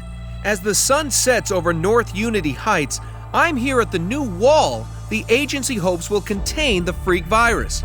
For weeks, peacekeepers have battled to hold back the freak waves, and for now, all seems under control. But the question on many people's lips is, where are the agents to finish this fight? Chad Stroker, signing off. This crisis was getting out of hand, though the citizens on the neighboring islands would not share this fear. Chad Stroker here for PCNN. Today, I'm roaming the streets of Green Bay, searching for public opinion on the virus outbreak in North Unity Heights. And it seems many of you are less than concerned. Unity Heights is full of no good dirty bums. That virus could never happen here because we're good people. We're clean, and we work hard. They put those walls up now. I figure nothing's getting out, so, forget about it. They should send the agents in there to kick some ass. That'll show these cock-sucking motherfuckers. So, crisis? What crisis? It seems like business as usual in Pacific City. Chad Stroker, signing off. Many months have passed since the initial outbreak. Cell grew with every passing day, and Catalina continued to make impassioned speeches. In 6 months, Cell's numbers have swelled beyond my expectations. Yet still, the agency refused to acknowledge our demands for an antidote. We protest the use of peacekeepers, weapons, and walls to combat the virus. This fight cannot be won by brute force. The agency must face up to its responsibilities and find a cure. Cell's cries will grow larger and louder until they do. With Cell's growing numbers, the agency fears change to focus on Catalina Thorne herself. A restriction was placed on all journalists and news anchors. Chad Stroker, PCNN. Today I attended a Cell rally in Hope Springs Square. Now, Cell, if you didn't know, are a pressure group critical of the agency's handling of the virus outbreak. But impassioned speeches quickly degenerated into violence, and the peacekeepers had to bring order. I asked Cell's leader, Catalina Thorne, what she had against the agency, but current reporting restrictions mean we are unable to broadcast her response. Chad Stroker, signing off. The agency was listening. They were always listening. Every speech and every word documented what Catalina had to say. How did she know so much information? How did she know the agency wasn't researching an antidote? The agency has launched an internal investigation. I want you to know that this will not deter me from bringing you the truth. However, we may want to take additional precautions. My future communications will be encrypted. The key is embedded within this file, so please, keep it safe. This whistleblower kept digging and found the reason for this disappearance of the agents. Miss Thorne, I've discovered the shocking truth behind the conspicuous absence of agents. I hope you still have the means to decrypt my messages. The agency's denials of an antidote are hollow. It exists and works, on humans at least. It was administered to every agent in the force, but within days they had lost muscle mass and skill memory, so they were terminated by the agency. Now the agency will never release the antidote, even if that means the death of millions of innocent citizens. Catalina kept a journal entry detailing her belief of what was really going on. There was no doubt in my mind of a connection between the creatures of North Unity Heights and the work of my former mentor, Dr. Baltazar Chernenko. I implored the agency to study the wealth of his notes to research a cure. Work I hoped would already be underway. But I was wrong. I now know the truth behind the agency's reticence to discuss an antidote, and it defies belief. Months later, a new file from the whistleblower was found. Some more frightening information. This morning I attended a briefing which chilled me to the bone. I couldn't wait to leave so I could get this warning to you. The freaks will soon breach the walls around North Unity Heights, and all of Pacific City will be doomed. But this is not the agency's main concern. Increased scrutiny since the outbreak is threatening to remove their veil of secrecy. So they've initiated a plan to deflect attention to another target. I'm so sorry, Miss Thorne. Catalina, it's you.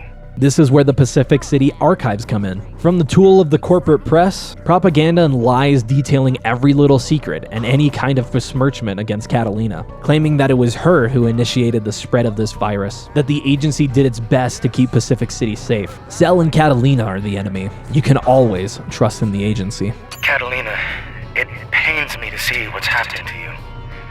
I wish I could tell you this will be over soon, but I fear it may only be the beginning. Painting you as the villain has eased pressure on the agency, so their little charade continues. A crack team is now rifling through your past in search of anything that might smear you and your cause. The agency has a grip on all media to deny coverage to you and your campaign. I wish I had better news, Catalina. Stay strong. Well, she would. Her convictions would keep her focused. The rabbit hole of just how evil and corrupt they truly were was starting to show. The media is awash with stories revealing every dark secret from my past in salacious detail. I'd laugh if these lies weren't so damaging to our cause. Fortunately, my loyal friends believe in me. And more importantly, our mission. They have secured me in a safe house with an armed guard. But I won't let this diminish my fervor. I will still lead cell protests to expose the agency's lies. At this point, the predictions at the first cordon were correct. The freaks outnumbered the stationed peacekeepers. Chad! Oh! Chad Stroker, PCNN. Behind me, a battle rages. The first wall built to enclose the freaks is being overrun.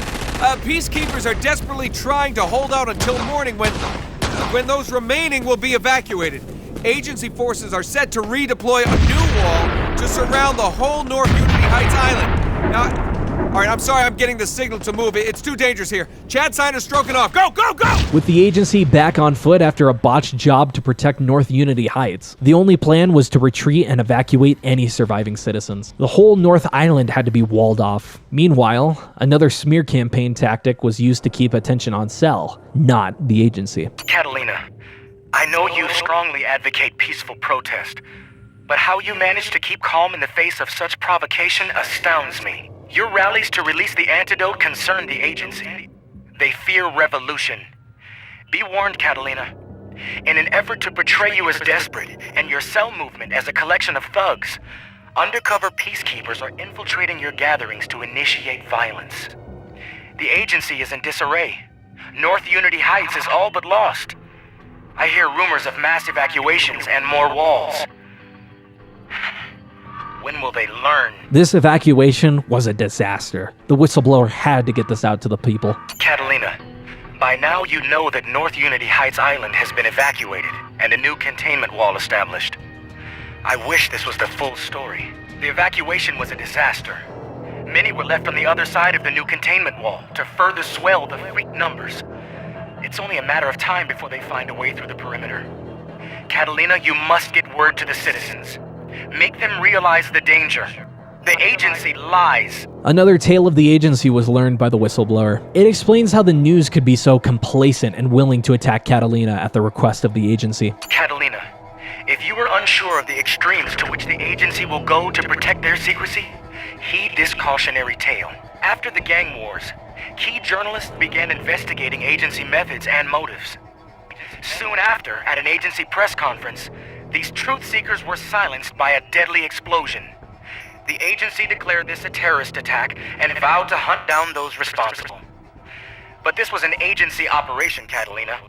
This is what you're up against. Fast forwarding to roughly 23 months after the viral outbreak, the whole of Pacific City has gone haywire. No island is safe from the massive hordes of mutant freaks. The agency would release cartoonish guidelines to better inform the population, to no avail. An attack on the agency cloning labs left the peacekeepers with an excuse for a lack of public safety, and of course, an excuse to blame Cell. New evolutions of these freaks plagued the streets, some jumping rooftop to rooftop with incredible stature. After a long silence, news from the agency unveiled a cure for the virus: Project Sunburst. The absorption units would collect the radiation from sunlight, storing it and concentrating the power to be collected by the beacons. When set up in the freak layers, the energy released was enough to begin wiping out the mutants. The people rejoiced. Chad Stroker, PCNN, with another on-the-spot bulletin.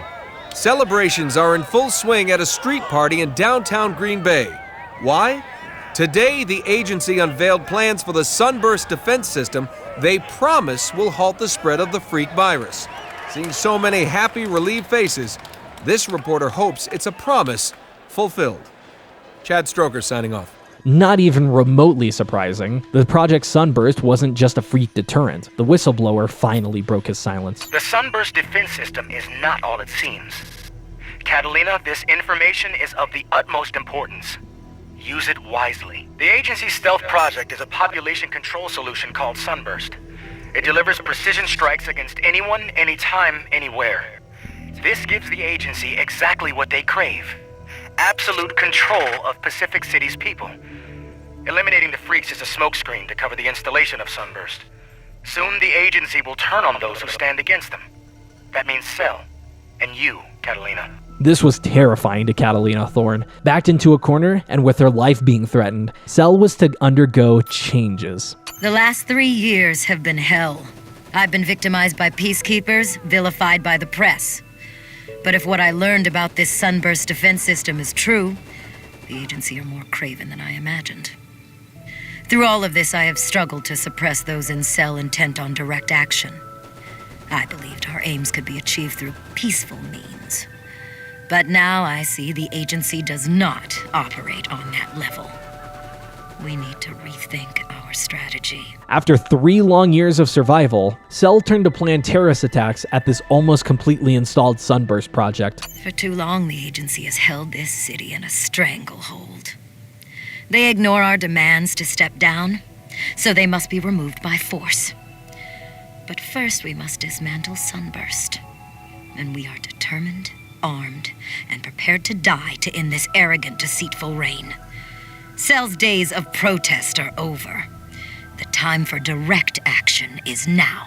The nights continued with fear of mutant attacks. The days were filled with sounds of Cell attacks. Over time, agency control weakened. The tunnels, used to keep a tactical distance between the fortress and the citizens, were destroyed. Most of the streets of Pacific City were now under Cell control. Some still living in the cities took their chances and settled in less populated areas. Chad Stroker, PCNN. After 24 hours in a makeshift site in the hills overlooking Green Bay, I'm cold, dirty, and sleepless. Camps like this are springing up across Pacific City as urbanites move from the freak-ridden streets to take their chances in more open spaces. These people feel desperate, abandoned. Looking around at the squalid state of this camp, I can see why. Chad Stroker, signing off. Chad Stroker became obsessed with the agency and Cell. As he kept digging further to find out what was really happening in the city he grew up in, he was fired. This is Chad Stroker. For over 7 years now, I have scoured this city in search of nothing but the truth. But the truth is proving harder to find beneath layers of lies and an avalanche of misinformation. Even if you dig deep and stumble across a nugget of truth, there are those who want to stop it being heard. You have to ask why. Why are they so afraid of the truth? Chad Stroker, thanking you and signing off for the last time. Catalina had one final entry in her journal, which is full of vitriol. From the once caring and kind med student, she became the leader of a terrorist organization, hell-bent on stopping the overreach and corruption of an authoritarian dictatorship. For years, the agency have hunted Catalina Thorne, leader of Cell. Yet here I am. Just one final push from toppling the agency from their tower fortress. They make empty threats of agents returning. They send peacekeepers on suicide missions to kill me. In their last desperate hours, they must ask, how did it come to this? And then shiver when they realize this hell is one of their own making. Lastly, the whistleblower was under investigation and is the final entry of all the audio logs. Catalina, this is it. Freaks are running wild, and Sunburst has been derailed by your organization. The agent cloning program is close to bearing fruit again, but will no doubt prove another false dawn. Victory is yours. As for me, peacekeepers are at this very moment tearing my quarters apart for evidence of my treachery. I won't make it difficult for them. Goodbye, Miss Thorne, and good luck. With the whistleblower likely gone and the new agents created, we embark into Crackdown 2, securing all absorption units and reactivating all beacons. Catalina Thorne survives a helicopter crash with our arm for genetic testing, and the agency's plan for total control is complete. I took some creative liberties there, but Crackdown 2 was not received well. Actually, critics were very fair with this game. It wasn't good, but it certainly wasn't bad. This almost felt like a mod or an expansion to an already amazing game. Worth $60? Maybe not, with only minor adjustments, additions, and a plethora of new collectibles. But even if it's destroyed, the world is almost exactly the same. The leveling and the gameplay is largely the same. The freaks aren't exactly legendary. For a sequel that came out around 3 years after the original, it was largely disappointing for fans. Even if it sold well. Crackdown 1 sold approximately 1.5 million copies, and Crackdown 2 wasn't far below with 1.1 million. Way back when, Crackdown was tied to a marketing campaign for Halo 3. If you buy Crackdown, you can participate in Halo 3's multiplayer beta. So even with this driving up Crackdown sales, it's nice to look back and see Crackdown 2 break 1 million sold. It came out on July 6, 2010, just 4 days before my 8th birthday. and I'm pretty sure this was my gift. I remember spending days on this game trying every single thing I could. I would play with random people who would show me bugs you could only try in co-op, like throwing the duckling grenades on someone and the charge ability bugged out, allowing you to move so much faster than intended. I was able to find all 500 agility orbs on my own, and that sense of achievement, like I learned a skill, as if I learned how to play guitar or something. Usually I listen to music or YouTube when I play games, and I always go back to Bargainville by Moxie Fruvis. It's what I listened to a million times over playing this game, and I will continue. I grew up with this game, and I still love going back to it every now and again. Even if it's just a mod of the previous game, the story added and the collectathon elements just heighten my experience. It's more than just a game about blowing up shit and killing little hooligans. It's a story and a narrative. Never let a good crisis go to waste. I purposefully left out Crackdown 3 in the story, largely because it has nothing to do with either game. It's jumping around a bit, but with quote-unquote senior creative director of 3 would say, terrible. The choice we made for Crackdown 3 was, let's make this a story that can stand alone, so that people who've never played a Crackdown game can jump in right away and understand everything they need to know. Now, Joseph Staten is a legend. If you don't know, this is one of the main writers for Halo ever since Halo came out and was good. All of the great cinematics, that's him. Thanks for the tank. He never gets me anything. Oh, I know what the ladies like. So I would go to bat for this man in any regard. There's no mention of Crackdown 2 being a thing in most of the interviews I could find, but even then, Crackdown 3's development is such a weird story. Now, Ruffian Games continues to work on new projects, most of which end up getting canceled or put on hold, so some contract work had to be taken. Porting the Halo 3 trilogy for the Master Chief Collection rings a bell, but in secret, the team was called by Microsoft to create Crackdown 3, the multiplayer of Crackdown 3. Well, okay, but what about the campaign? Out pops David Jones. He's back! After the failure that was All Points Bulletin, David Jones founded 2 new companies. One is CloudGen, and the other is Reagent Games. It is so hard to find anything about Reagent Games. Who works there? Don't know. How many people? Don't know. David Jones is the creative director, but I seriously can't find anything about this mythical company. They're not even in the game credits. So what about CloudGen? Well, there's more to be said. On their YouTube channel is an explanation of this cloud computing idea. By using the power of cloud computing, single devices can be supercharged, made many times more powerful, by offloading complex computational tasks to a massive network of servers. CloudGen would create a test engine for this idea, which was reskinned into a Crackdown demo to show off fully destructible environments. All the way in the distant year of 2014, yeah, that's now distant, Crackdown 3 would reveal their first trailer at E3. Los Muertos are back and working in this new futuristic city. This trailer is infamous for, methods to kill the Kingpin, but it looks cool and teases new gameplay features. Steve Hurd, who was a concept artist at the time, has a website showing off his work. All 3 gangs were meant to make a comeback. You can see the Shai-Gen in coastal slums, the Volk still involved in the industry,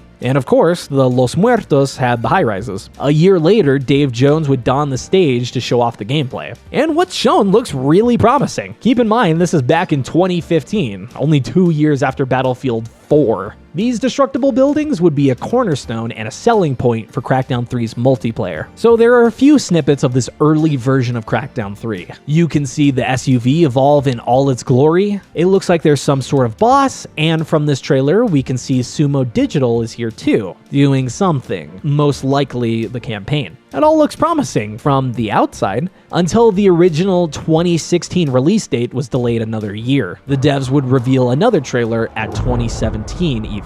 Motherfucker. Time to step up your boom! Time to step up your boom. With the Old Spice Man. Most of these gamer conventions I find cringy at best, but this trailer does reveal something. They killed the power around the world. I mean, the power is still on, but this and also the limited shots of gameplay show whatever story was meant for the start of development was gone. These men with gas masks and ravens on their hats don't resemble Crackdown 1's enemies. Further disappointment followed in June of 2018 when head of Microsoft Studios, Matt Booty, confirmed David Jones and the team of Reagent Games were no longer working on Crackdown 3. Worse still, Epic Games would acquire CloudGen as a company. So no Reagent Games, no cloud computing, no original creator, and the game still wasn't out. One more trailer showed its head at E3, finally showing some actual gameplay. There were no more delays. The game was finally released in February of 2019, 5 years after the original announcement, and all we could do was download and press play. This game seems just as familiar as you would expect. You have the same options and a few new characters to choose from, even women this time. Each have 2 individual perks that help level your skills. I'll still go with Terry Crews because he's been in so much promotional material, and we need to watch so much cutscene. Agent, the blackout attacks. What do you remember?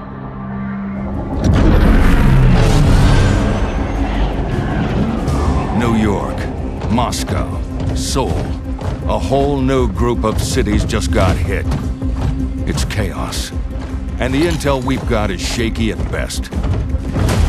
These are dark days, Commander. Don't worry, sir. We're here to light shit up. Skills! Skills for kills! That never gets old. Listen up! Our target is New Providence. Now, she may look pretty, but this city is full of corporate gangsters, psychopaths, and butchers. We are diving head first into a viper's nest. But I promise you this, come tomorrow, we're all gonna be walking around wearing shiny snake skin boots.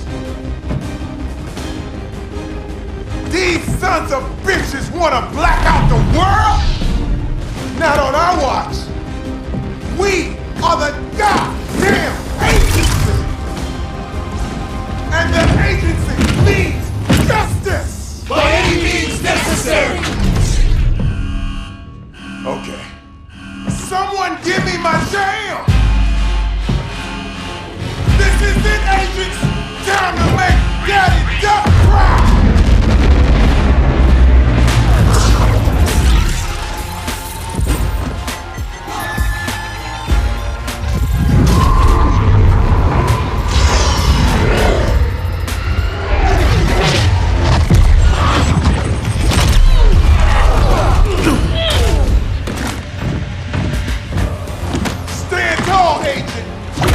Gonna take us down. We are the strongest, baddest ass kickers on earth. Quack, quack, motherfucker!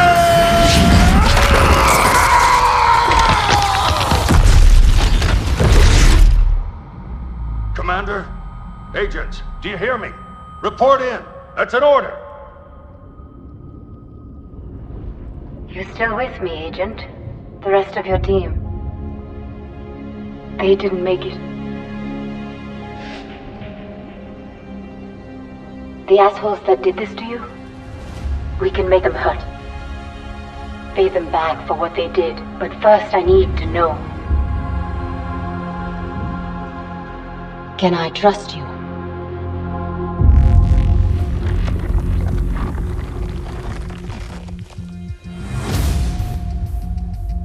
I'll take that as a yes.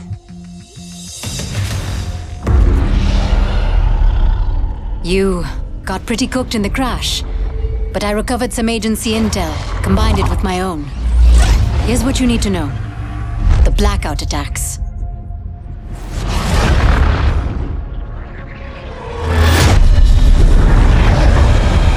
Hundreds of cities got hit. Power grids, communications, it all went down. Things got real bad real quick. People were desperate.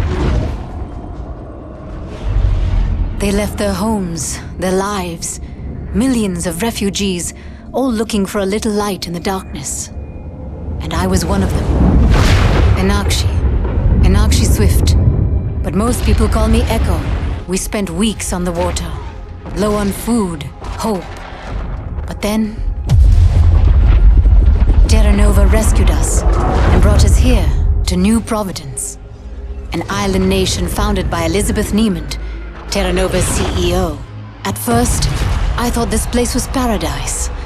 But the deeper I looked at Niemand and the rest of her team, they're not what they seem. And I bet you thought the same, right before your team got shot out of the sky. Now, it's just you, me, and a city filled with survivors from the blackout zones. We can help them rise up, Agent. Rise up and knock Terra Nova down. And I'm absolutely sure that's what's gonna happen. This was the safest place for me to rebuild you. But no place is really safe in New Providence. We get a starting pistol, we climb to our first agility orb, and another cutscene. Another Terra Nova rescue operation. They've been airlifting refugees for weeks. Crackdown 3 was made in Unreal Engine. Can you tell? I feel like it really comes across with the lighting and the cartoonish physics. God, this already doesn't feel like Crackdown. We're still stuck in the tutorial, and we'll have to bear with the hand-holding, but already the first agility level, allowing us to double jump. I mean, it's something. The first few seconds of combat with guys who either walk backward or don't walk at all. You have to shoot these giant batteries, and this giant Niemand hologram is replaced with Terry Crews.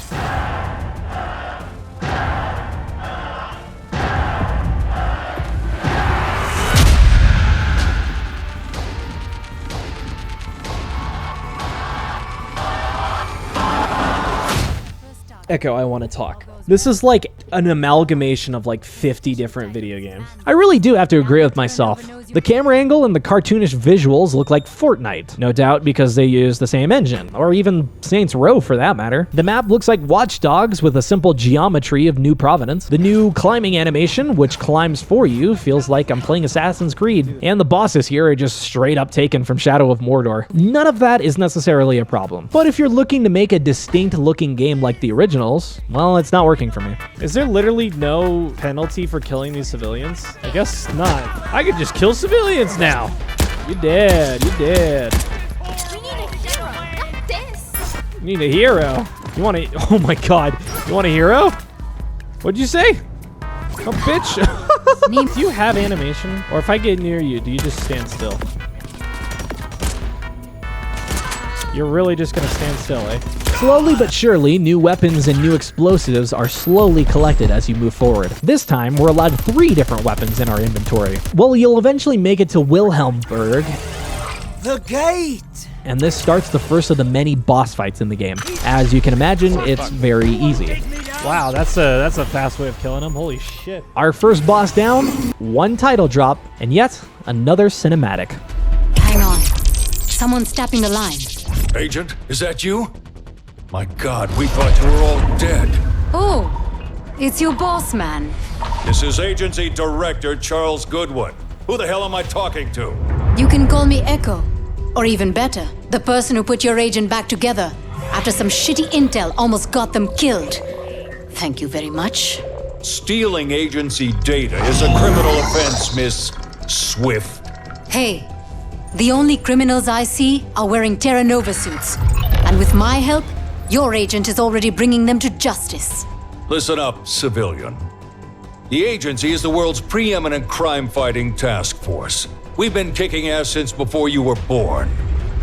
This time, it's different. When the blackouts hit, even we were blindsided.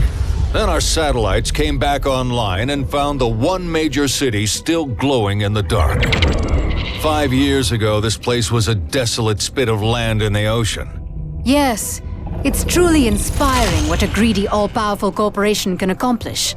It all starts with Elizabeth Niemand, but she's recruited one hell of a team to build her dream. Take Catala Vargas, head of the industry division.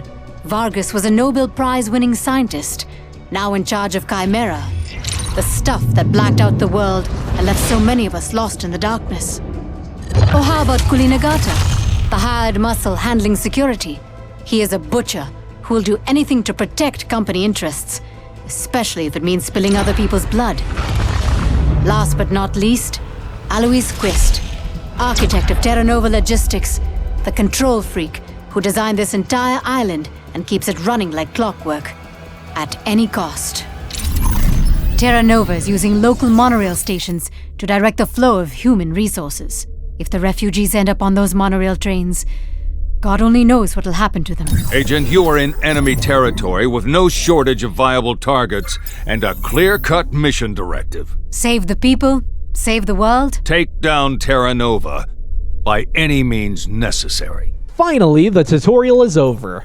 Only taking 30 minutes, including the cutscenes. The world is now open, and all that's left is to explore. Instead of 3 unique and separate islands surrounding the agency tower, New Providence is just a single island. We start in a poor district called Westport, and there's just something I can't stand about this architecture. Like your first ever Minecraft house, it lacks depth and personality. Besides the plethora of windows, I guess. For a game set another 10 years after Crackdown 2, the individual blocks feel prefab and clash with the constant holographic signs. Of course, the actual duped buildings aren't helping. Look at the fucking buildings. It just looks like it's like carbon copies of each other. Like, so the thing about Crackdown's world of Liberty City, the reason it was so interesting and cool looking. Enforcers Echo, shut up! What made Crackdown's world of Liberty City so cool and interesting is every single building looked unique, and every single area had its own like kind of feel, and there was 3 areas that all kind of looked insanely different. Genuinely, like just running around this area, it all feels like I'm going to the same building with the same layout. It's very just boring. This is not widespread. There are some cool buildings in areas that could only be made in this futuristic setting. But as a first area, even compared to the compact and rusted tutorial, the browns and the grays of Westport are just boring to look at, and more importantly, to jump around in. I almost wish there was an ability to make this game permanently night. It's a city after all, and the different colored lights add great contrast to the world that you don't have during the day. All over the game, you'll find points of Terra Nova interest. This is where you'll spend most of the game. You'll likely start off with these outdoor prison cells, a few blue-clad civilians stuck in border cages. This hits a little too close to home. But now with a small amount of militia we just saved, we get a new gadget, which will summon little blue bots to come help in the fight. They border on functional. I tried using them to take out a monorail station, which can be summed up as shoot the new robots until they're all dead. These militia do not have the best AI you can imagine. Really, nothing in this game has a clever AI, so don't expect to use these militia to take out more than a couple enemies. Considering it takes up a gadget slot, honestly, don't expect to use it regardless. Some tasks are more fleshed out than others. Vehicle lockups, which I could imagine were designed very early in development or very late. With just one shot, you too can feel like you did something with your life. When you're done looking at these 3 strikingly similar buildings, you'll come across the industry. So these little harvesters are harvesting Chimera, which is what was used to destroy our jet in the beginning, and also caused these aforementioned blackouts around the world. Even though I'm only level 1 strength, I can pick up these giant rocks of sulfur for some reason. Probably because throwing them into these little lakes where the harvesters harvest Chimera is the best way to complete your tasks. After some minor terrorism by throwing in the big Chimera rocks and blowing up a valve, yeah, that's a valve. The agency has come to destroy us. Welcome them with chemical death. Say hello to Nova's chemical chief, an arrogant blowhard named Jaimin Keita. So yeah, sure, Keita is a dude we'll talk about later, but we've seen each faction of Terra Nova. Terra Nova Security, Industry, and Logistics. Very creatively titled. Each having their own look and feel, and their influence will be seen throughout New Providence. If you look on in the distance, you'll likely see a few propaganda towers. These are little jump puzzles to get your parkour fix, and instead of turning them off, we just replace them with our own propaganda. This makes sense considering we're a corrupt agency bent on world domination, right? Goodwin knows that some stuff went down in Pacific City, and he doesn't feel very great about it, but he is a reformed, repentant voice of the agency. Yeah. The agency is now the super good and nice police force. We're here to keep the peace and bring an end to Terra Nova. I mean, like, this is just a complete 180. All of it happens off screen, and it's meant to be fully taken as canon. Remember when we all used to take breaks in the middle of the day to revitalize and get ready for the night? Yeah, me neither. Remember when you killed reporters at a press conference and blamed it on terrorists? I guess you don't either. It's honestly very shocking to me that no one cares that I'm killing civilians. And I'm jumping around a bit, but it genuinely took 9 hours for Goodwin to reprimand me for doing so. Do I have to spell it out, Agent? Do not kill innocent civilians. Keep in mind, I only played for non-applicable hours. In reality, I recorded just under 13 hours total. Maybe it was a bug, maybe I just wasn't killing enough civilians. So what about these skills, eh? We've already seen agility level 1. That gave us the double jump. Of course, agility orbs are a mainstay. They're not going anywhere. And I like the taller trails they have too. These are a lot easier to find, and each segmented piece of the map has its own counter for agility orbs and hidden orbs too. So if you're only missing a few orbs, you're not checking every area and every little piece of the map trying to find them. However, if you already thought that 500 agility orbs were too many, Crackdown 3 adds an extra 250 orbs for you to collect. Have fun doing that. I don't know how to feel about this, but a lot of orbs just seem to be in the air now. Where in the previous games, there was a consistent layout to the placement, most of which ended up on corners of rooftops or at hard to reach and jump to levels. Now it's just sort of anywhere. I'm not saying it's good or bad, I just find it weird.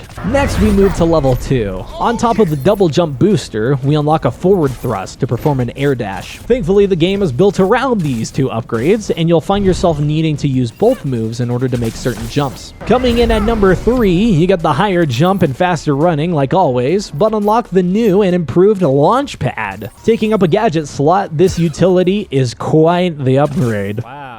Yeah, no, it's shit. Next, it's the double dash. You dash again. That's your upgrade. But honestly, at this point, the jump height using the exact same animation just looks comical. From a flick of the feet, here I go jumping 60 feet. Well, since people were talking, I never got to hear what reaching level 5 gives you. But it's just another boost. So that's 2 air dashes and now a triple jump. Rooftop races make a return, and so do the wingsuit races. However, the wingsuit is now a gadget. You can find it on that raceway near the equalizer buildings I showed earlier. Now, how does this wingsuit compare to Crackdown 2? Well, there's only one way to find out. Show me what you got, wingsuit.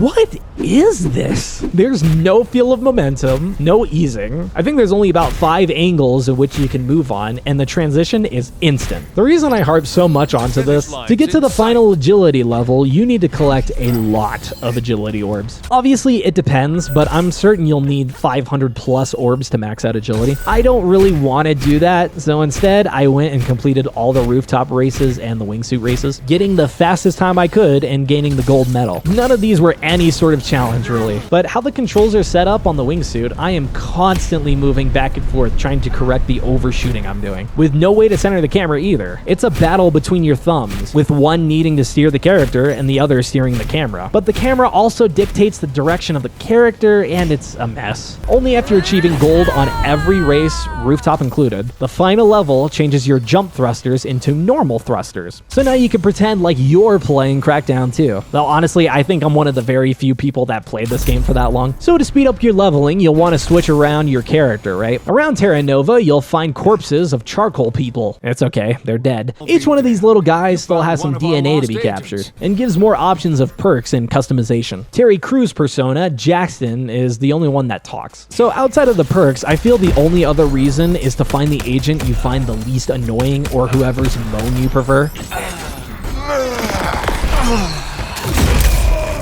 And these agents are fucking freaks. What am I, 10 feet tall? Green giant.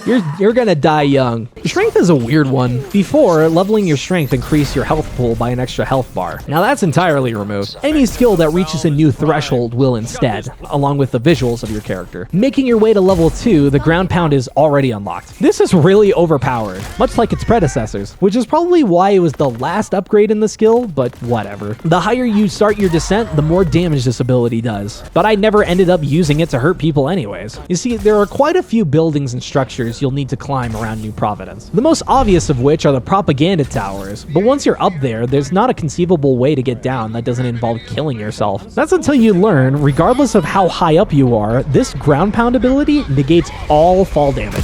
Strength level 3 unlocks the Flying Fist. As you can tell, this is really useful. Strength level 4 increases your resilience. Just like Dark Souls, you know, this is also super useful. And level 5 makes you pick up things from farther away, but it's likely you'll never notice or throw objects at people because punching seems to do around the same damage. And in certain areas, it's actually kind of hard to find things to throw anyways. Strength kind of sucks now. Just remember to drop your vehicles when you pick them up, because if you try to throw them on the ground, well, fuck.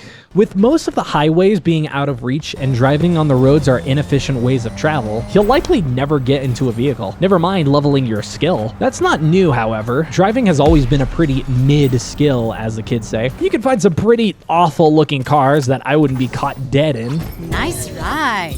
And that's coming from a guy who drives a toaster in real life. Cutting out the middleman, no longer will you have to drive a car all the way back to the agency to store it, or even having a helicopter fly it away. Now, if you find a car you really want to drive, all you need to do is get in. Drive the car for 2 seconds, and it's yours to clone at a supply point, which is the same for the weapons. But once you've run over enough people, I guess, we enter into the digital age of vehicles. All right, you just unlocked a sweet set of wheels. The agency vehicle is linked to your DNA and evolves with your driving skill. Best part, when you call, it'll come find you. Your new self-driving Tesla will drive its way to you if you summon it. Sometimes it takes a while. I'm not really a car guy, so I'm not going to try and sound like I know what I'm talking about, but is this cool? I'll let you be the decider on that. It handles about as well as you can expect. You can imagine that it goes pretty fast, and the same car sweeping ability is there. It's all there. So of course, instead of having evolving cars again, it'll transform into 3 different specifications. At 2, you unlock the spider form. Considering there is a fully modeled and transforming SUV in a promotional trailer, this is somehow even more disappointing. Having the same wall climbing ability as the SUV, this can be used in a lot more situations than ever before, especially since most buildings are built with very flat surfaces, and with seemingly no end to the duration, you'll find yourself climbing forever. Though, like always, you'll be using it mainly to grab the stunt rings. You know, the ones that aren't just placed directly on a highway. As long as you've unlocked it, you can fast travel to any supply point you activate on the map, as long as you're not fighting anyone, or recently fought anyone. Even though there's no one around me on the minimap, I still can't fast travel because that notoriety symbol is up.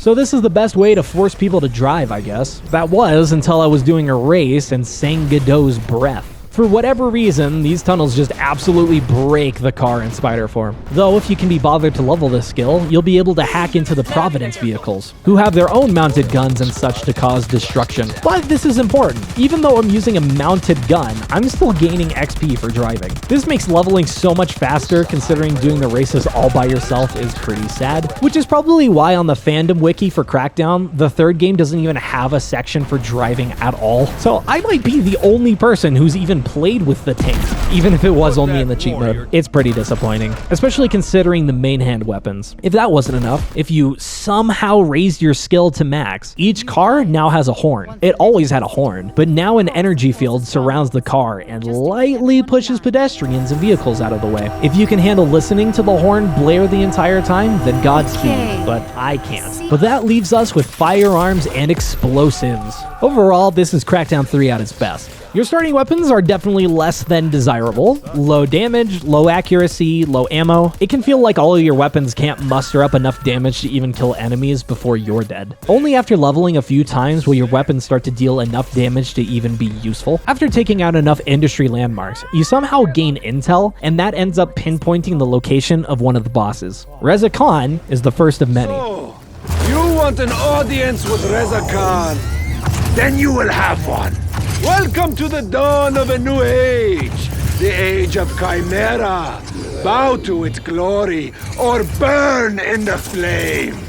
This was the start of the boss fights for me. And yes, you have to admit that this is more interesting compared to Crackdown 1. In this fight, you'll shoot and damage this mech until he has to repair it with a core full of Chimera. That's your opportunity to damage the core and hopefully destroy it before Reza heals back to full and the core closes. It's likely your health will drop faster than the bosses, so killing the henchmen in the boss fight will take priority. You heal your shields every time the XP orbs reach you, so it keeps you in the fight longer than hiding and waiting for your health to regenerate. I died in this fight, which is only fair, but even with the best guns I had at this point, which was a charged sniper, a shotgun, and what's called the mass driver, which is essentially a sticky grenade launcher, and then later the jackhammer, which shot cluster explosives, this boss fight ended up taking 8 minutes, and it's not exactly fleshed out either. Khan will either pick up rocks and throw them at you, either dodge away from them, or even towards them, it doesn't matter. When you run out of ammo, run to these little stations to grab more. But the gameplay is really just this. It's not like I rushed here. This is roughly 3 hours into the game. I'm level 3 and 2 into firearms and explosives respectively, but this is not a great introduction if this is only the beginning. Once I finally destroyed the core, I was rewarded with a death animation.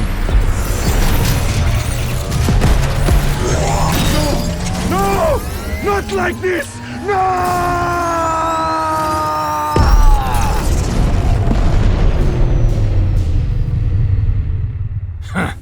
Now that's a crater.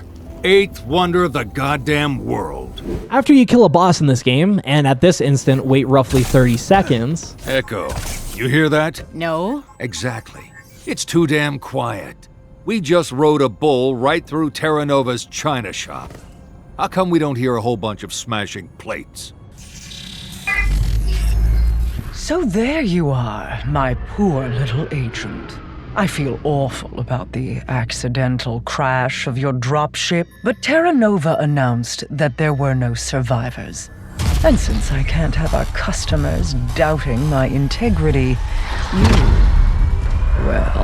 you can't be alive. Not the most sinister of lines, but I do love the little animations. The city is locked up tight. Until Neiman's reinforcements are trashed, you're in her crosshairs. These are Terra Nova lockdowns. Slowly but surely, stronger Terra Nova forces will deploy around you, and all you can do is fight until that number reaches 100%. Maybe a good idea in concept, but after a long drawn-out fight, I don't want to then deal with more drawn-out fighting. If only I had some better weapons. This is where we switch it up and start attacking the logistics robots again. I'm getting sick of attacking the industry because everyone looks like blue-collar workers, and it's making me feel weird. After taking out 5 different monorail stations, the Roxy intel is maxed out. My stations.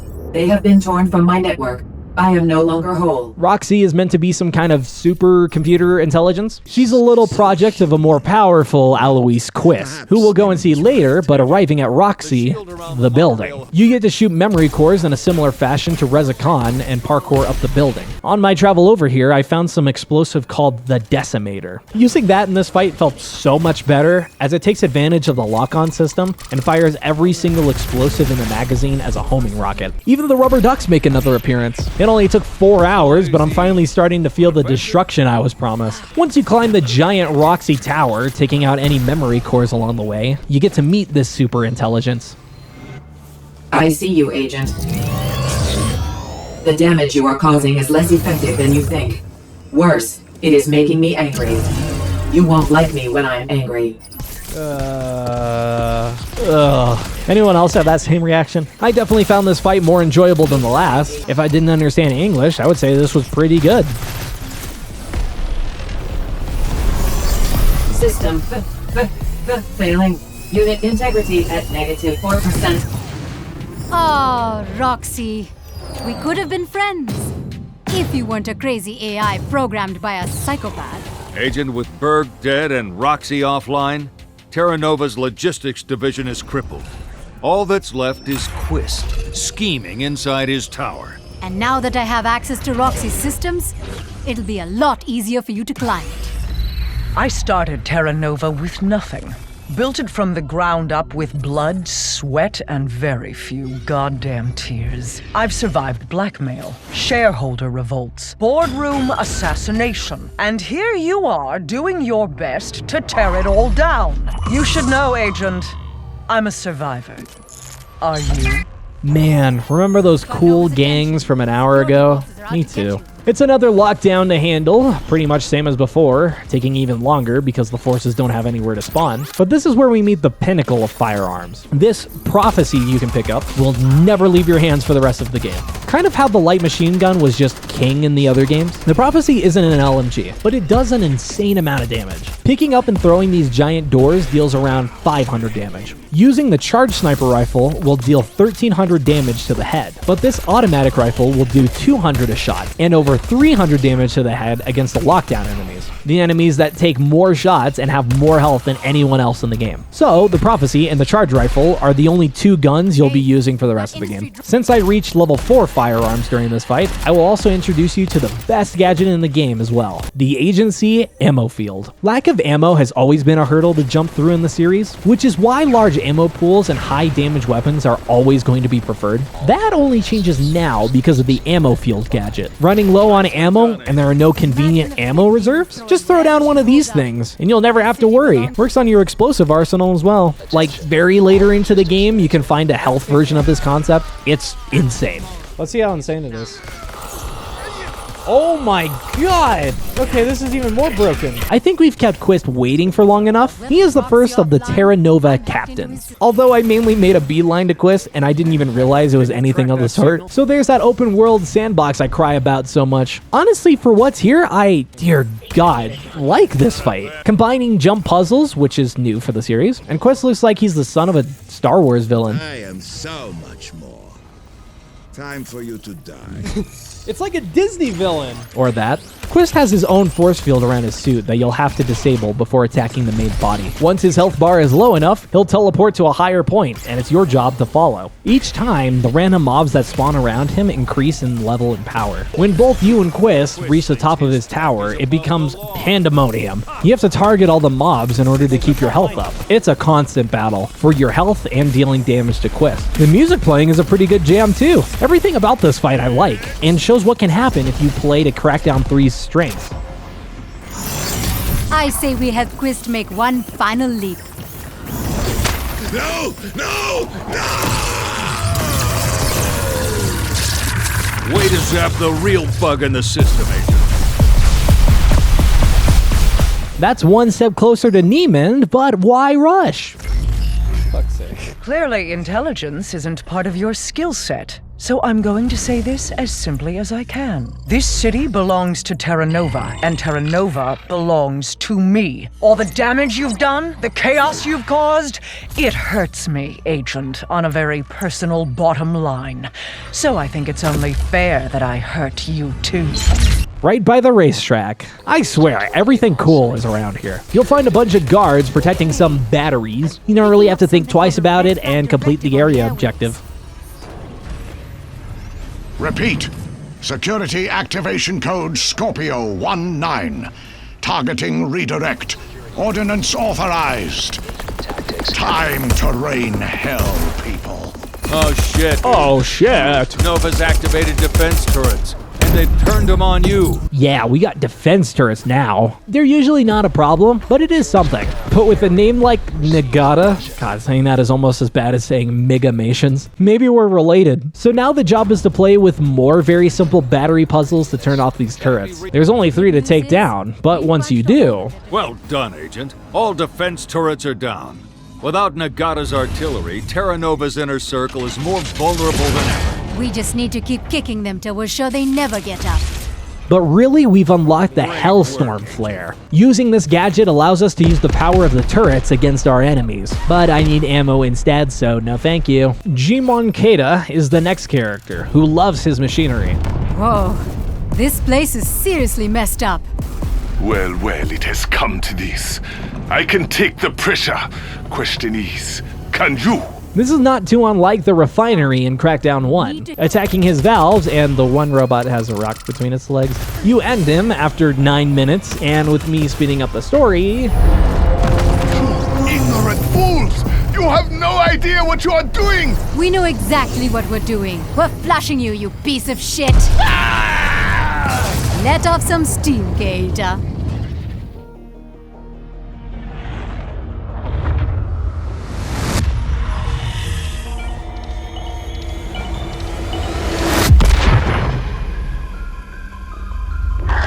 I'll admit, killing you is proving to be quite a challenge, thanks to that fascinating agency tech coursing through your veins. I can't help but wonder how powerful you might become if someone really put you through your paces. I'd ask for your permission, but I don't need it. So Niemand has a piece made of Old Spice. Not that that means anything. Catalina has an arm too, and that went nowhere. That can't be the same for this game too, right? With one final vehicle lockup, we meet the last of the lieutenants, who sounds a lot like Catalina Thorne. You fools have failed me. I will take over and deal with this agent personally. It's not her. No, this ex-Air Force pilot killed her parents. That's her backstory. This boss fight is about as creative as holding one button for a couple minutes. Goodbye, Liv.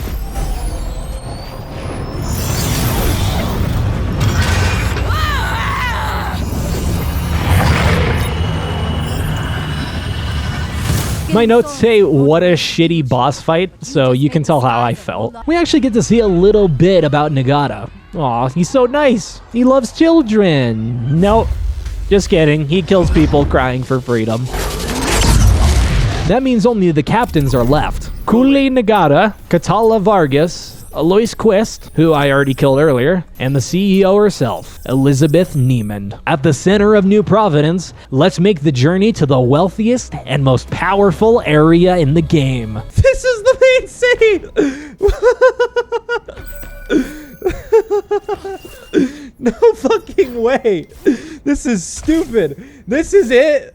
This is the big, like, inner city. It's just like a few roads with a few... Terra Nova's industry. Shut up! Okay, look. You're not supposed to look down, but instead look up at the giant futuristic skyscrapers. But the fact that it's just evenly spaced nuggets of content just sucks me out of my suspension of disbelief. And I'm reminded that I'm playing a video game, not an agent hell-bent on stopping the evil that is the Terra Nova Corporation. We'll start with Vargas, the Lieutenant of Industry. As if a callback to the Shai-Gen bosses, you'll climb the tower to meet each captain at the very top. These are minuscule platforming puzzles, but are definitely welcome in a map so devoid of them. The towers are also massive, and the climb is really the only way to get a sense of scale. You might even think the skyscrapers are small beforehand, which is a problem caused by the lack of small contrasting buildings. It's a monumental climb that'll take a few minutes. Thankfully, with the supply points every now and then acting as checkpoints, you'll never lose too much progress if you miss a jump or die. All the way at the top, we start the Vargas fight. This doesn't look like a lab. It's more like a shrine. To Chimera. Have you come to punish me, Agent? Have you come to save the world? Let's see how that works out! Another mech suit in a green-tinted room. Since there's an elevated platform and Vargas moves so slowly, you can kite her around and around until you whittle down her health. I can only assume this is how you're meant to fight the boss, and I feel like I cheesed it. No! No! The world will bleed! The world must die! Agent, get out of there!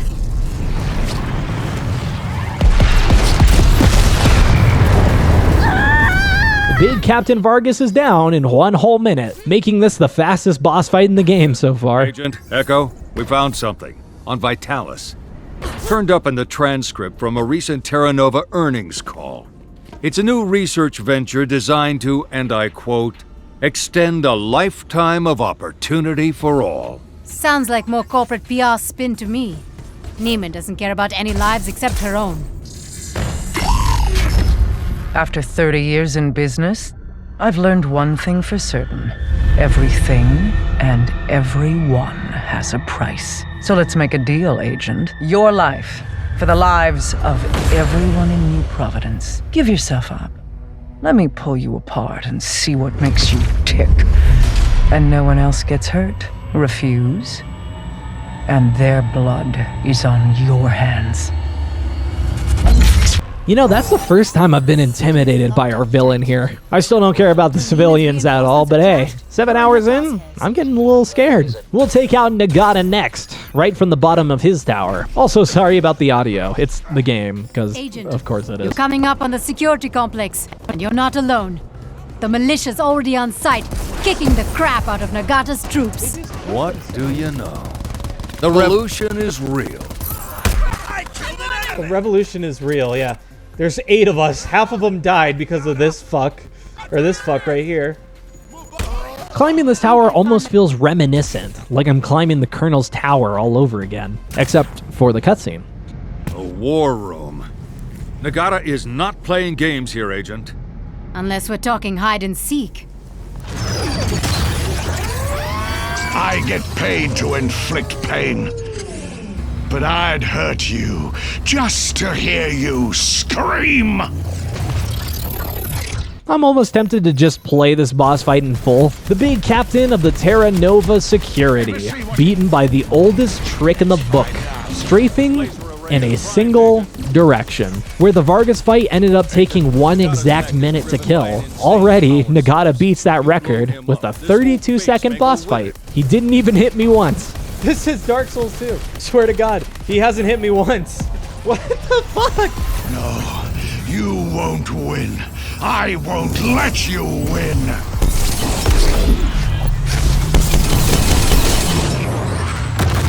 Even in the cutscene, he can't hit me. You got him, Agent. Without Cooley Nagata, Terra Nova security forces are running scared. Their air forces are pulling out. Neiman sure as hell won't like that.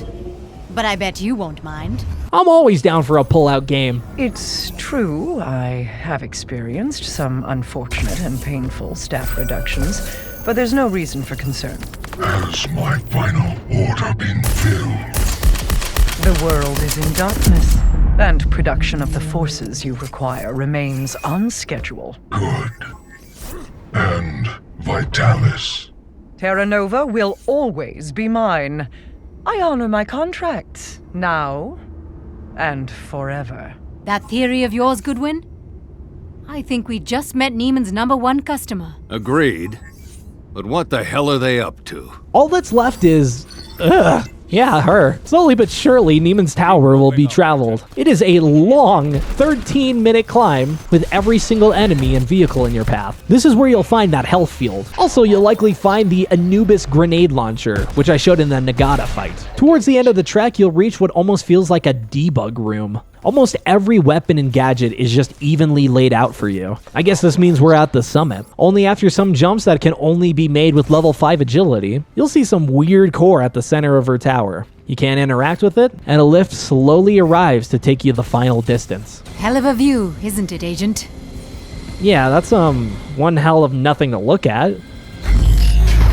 Take a good look, Agent. Vitalis is the most sophisticated product Terra Nova has ever built.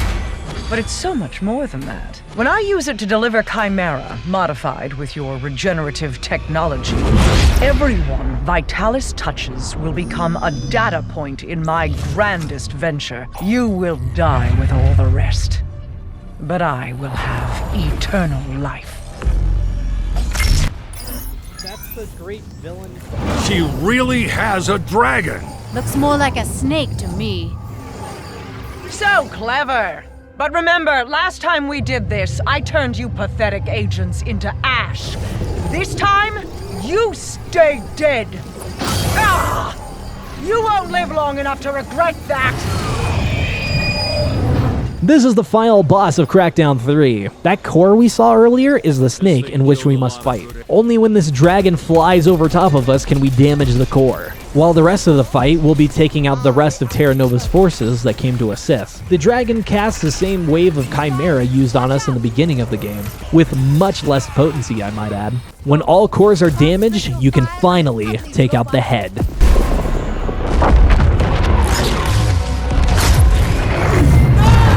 I refuse to quit! I will not resign! Do you hear me, Agent? I am Elizabeth fucking Neiman! And I will live forever!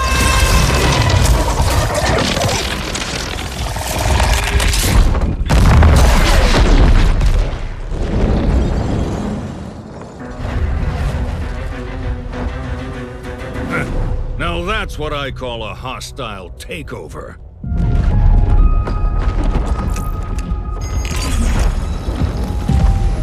It worked, Agent! You did it! Well, I had my doubts, but the two of you make one hell of a team.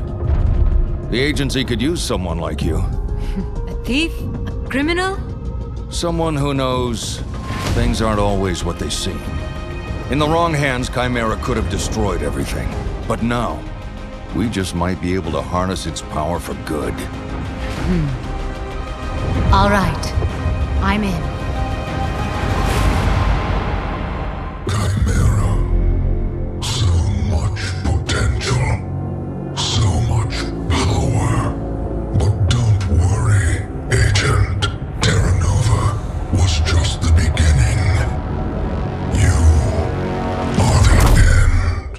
And that's the end of Crackdown 3. I did not add these subtitles, by the way. They just look like small YouTuber subtitles. So, I'm in the edit right now, but look, when she says, alright, I'm in, her subtitles go from white to blue, because she joined the agency. It's been 5 years, so I'm doubtful we'll ever get a sequel to this game, so I don't believe this was only the beginning, but an end to one of my favorite game series, which is a huge disappointment to me. I don't like how backhanded and forgotten Crackdown 2 was as a game. Nowhere in interviews or trailers was any mention of the game at all. So to repackage the same ending while retconning the corrupt evil of the agency feels like a slap in the face. I never played Crackdown 3 until I decided to make this video, and judging by the reception this game got, I didn't want to ruin the two games I grew up on. Crackdown 1 was a polished game with a unique style and identity in its sandbox world. Crackdown 2 was a game burdened by a small team and tried to make the most out of the same concept, writing a small but interesting story to innovate and squeeze more ideas out of the IP. Crackdown 3 is not a bad game. It entertained me for a good 11 hours before I played through every piece of content I could find. In my notes I wrote, "This game is like water. It's not fun to drink, and the microplastics are making me gay." What I mean is, Crackdown 3 is a game insanely outdated. Remember the first Assassin's Creed game, where 90% of the game was spent with recycled content? And by the end, you just did the bare minimum to get the game over with? 12 years later, and we're still getting that same game. By this time, Red Dead Redemption 2 was already out for 3 months, and had the same $60 price tag for the time. Now it sits at $30 USD, or even cheaper if you prefer Xbox Game Pass, which is where the game sits now. A game you might play once, but never again. A game fans waited 5 years just to be lied to. Sure, the gangs weren't making a return, but what about the multiplayer? Those destructible environments aren't exactly what was promised. A selling point so grand for the game, if you try and search for removed articles on their official website, you're greeted with, "Seems that our destructible environments have extended to our website. This page has been destroyed. Better luck next time, agents." Well, you won't find that building in the game, that's for sure. Okay, for the record, I did try to get into Wrecking Zone. So either the servers have been secretly shut down, or just nobody plays this game. I'm going with the latter. I have no idea what the multiplayer actually plays like. But even so, when people were playing this, I doubt people would even be playing this for more than an hour, because from the footage that I've been able to find, it looks really fucking lacking. If you want a purely mindless game, and you prefer to listen to music or watch YouTube when you play video games, this could be seen as fun. But deep down, Crackdown is a series of its time, and as the world moved forward, this game stood still. A time capsule of an older generation with a new coat of paint. I doubt Crackdown will ever get another sequel, and all I can do is question what could have been. And that's what makes the Crackdown trilogy so disappointing. There are audio logs in Crackdown 3, just like Crackdown 2, where 2's audio logs had a ton of background information that created an Easter egg hunt for the story. It wasn't all useful. I basically skipped over the surveillance logs because all of them were presumably the same peacekeepers staking out different areas in the game and eventually dies. Not really important, so I didn't cover it. The video's already past 2 hours, I don't need to do that. But that goes for all of Crackdown 3's logs. You have this super magical resource called Chimera. It causes blackouts like an EMP. It's the main power source, better than burning coal or using nuclear reactors. That's also an acidic burned chemical weapon. I didn't talk about monkey moonshine stands because I don't even think it's worth acknowledging, but this also has Chimera in it that dumbs down the populace. So Chimera has also a poison that attacks the brain. But what is Chimera? I wish it was ever told to me, which is what you would imagine the audio logs are for, right? But no, I don't see a use of playing them. Almost all of the audio logs just reiterate the cutscenes. Most of them are filler. Unless you want to hear Roxy start having emotions, that's about the only addition to Crackdown 3's story. The closest explanation of Chimera is this log. When you brought me here, I was skeptical. You called it a god rock, but such hyperbole actually does Terra Nova's discovery a disservice. This rock, this Chimera, is not fairy tale. It's a geologic key. Am I interested? I've torn this planet apart looking for something I could never quite put my finger on. Intellectually or physically, searching for an impossible idea, a madman's dream. Chimera is that dream. Excellent. I need you to start immediately. You couldn't stop me.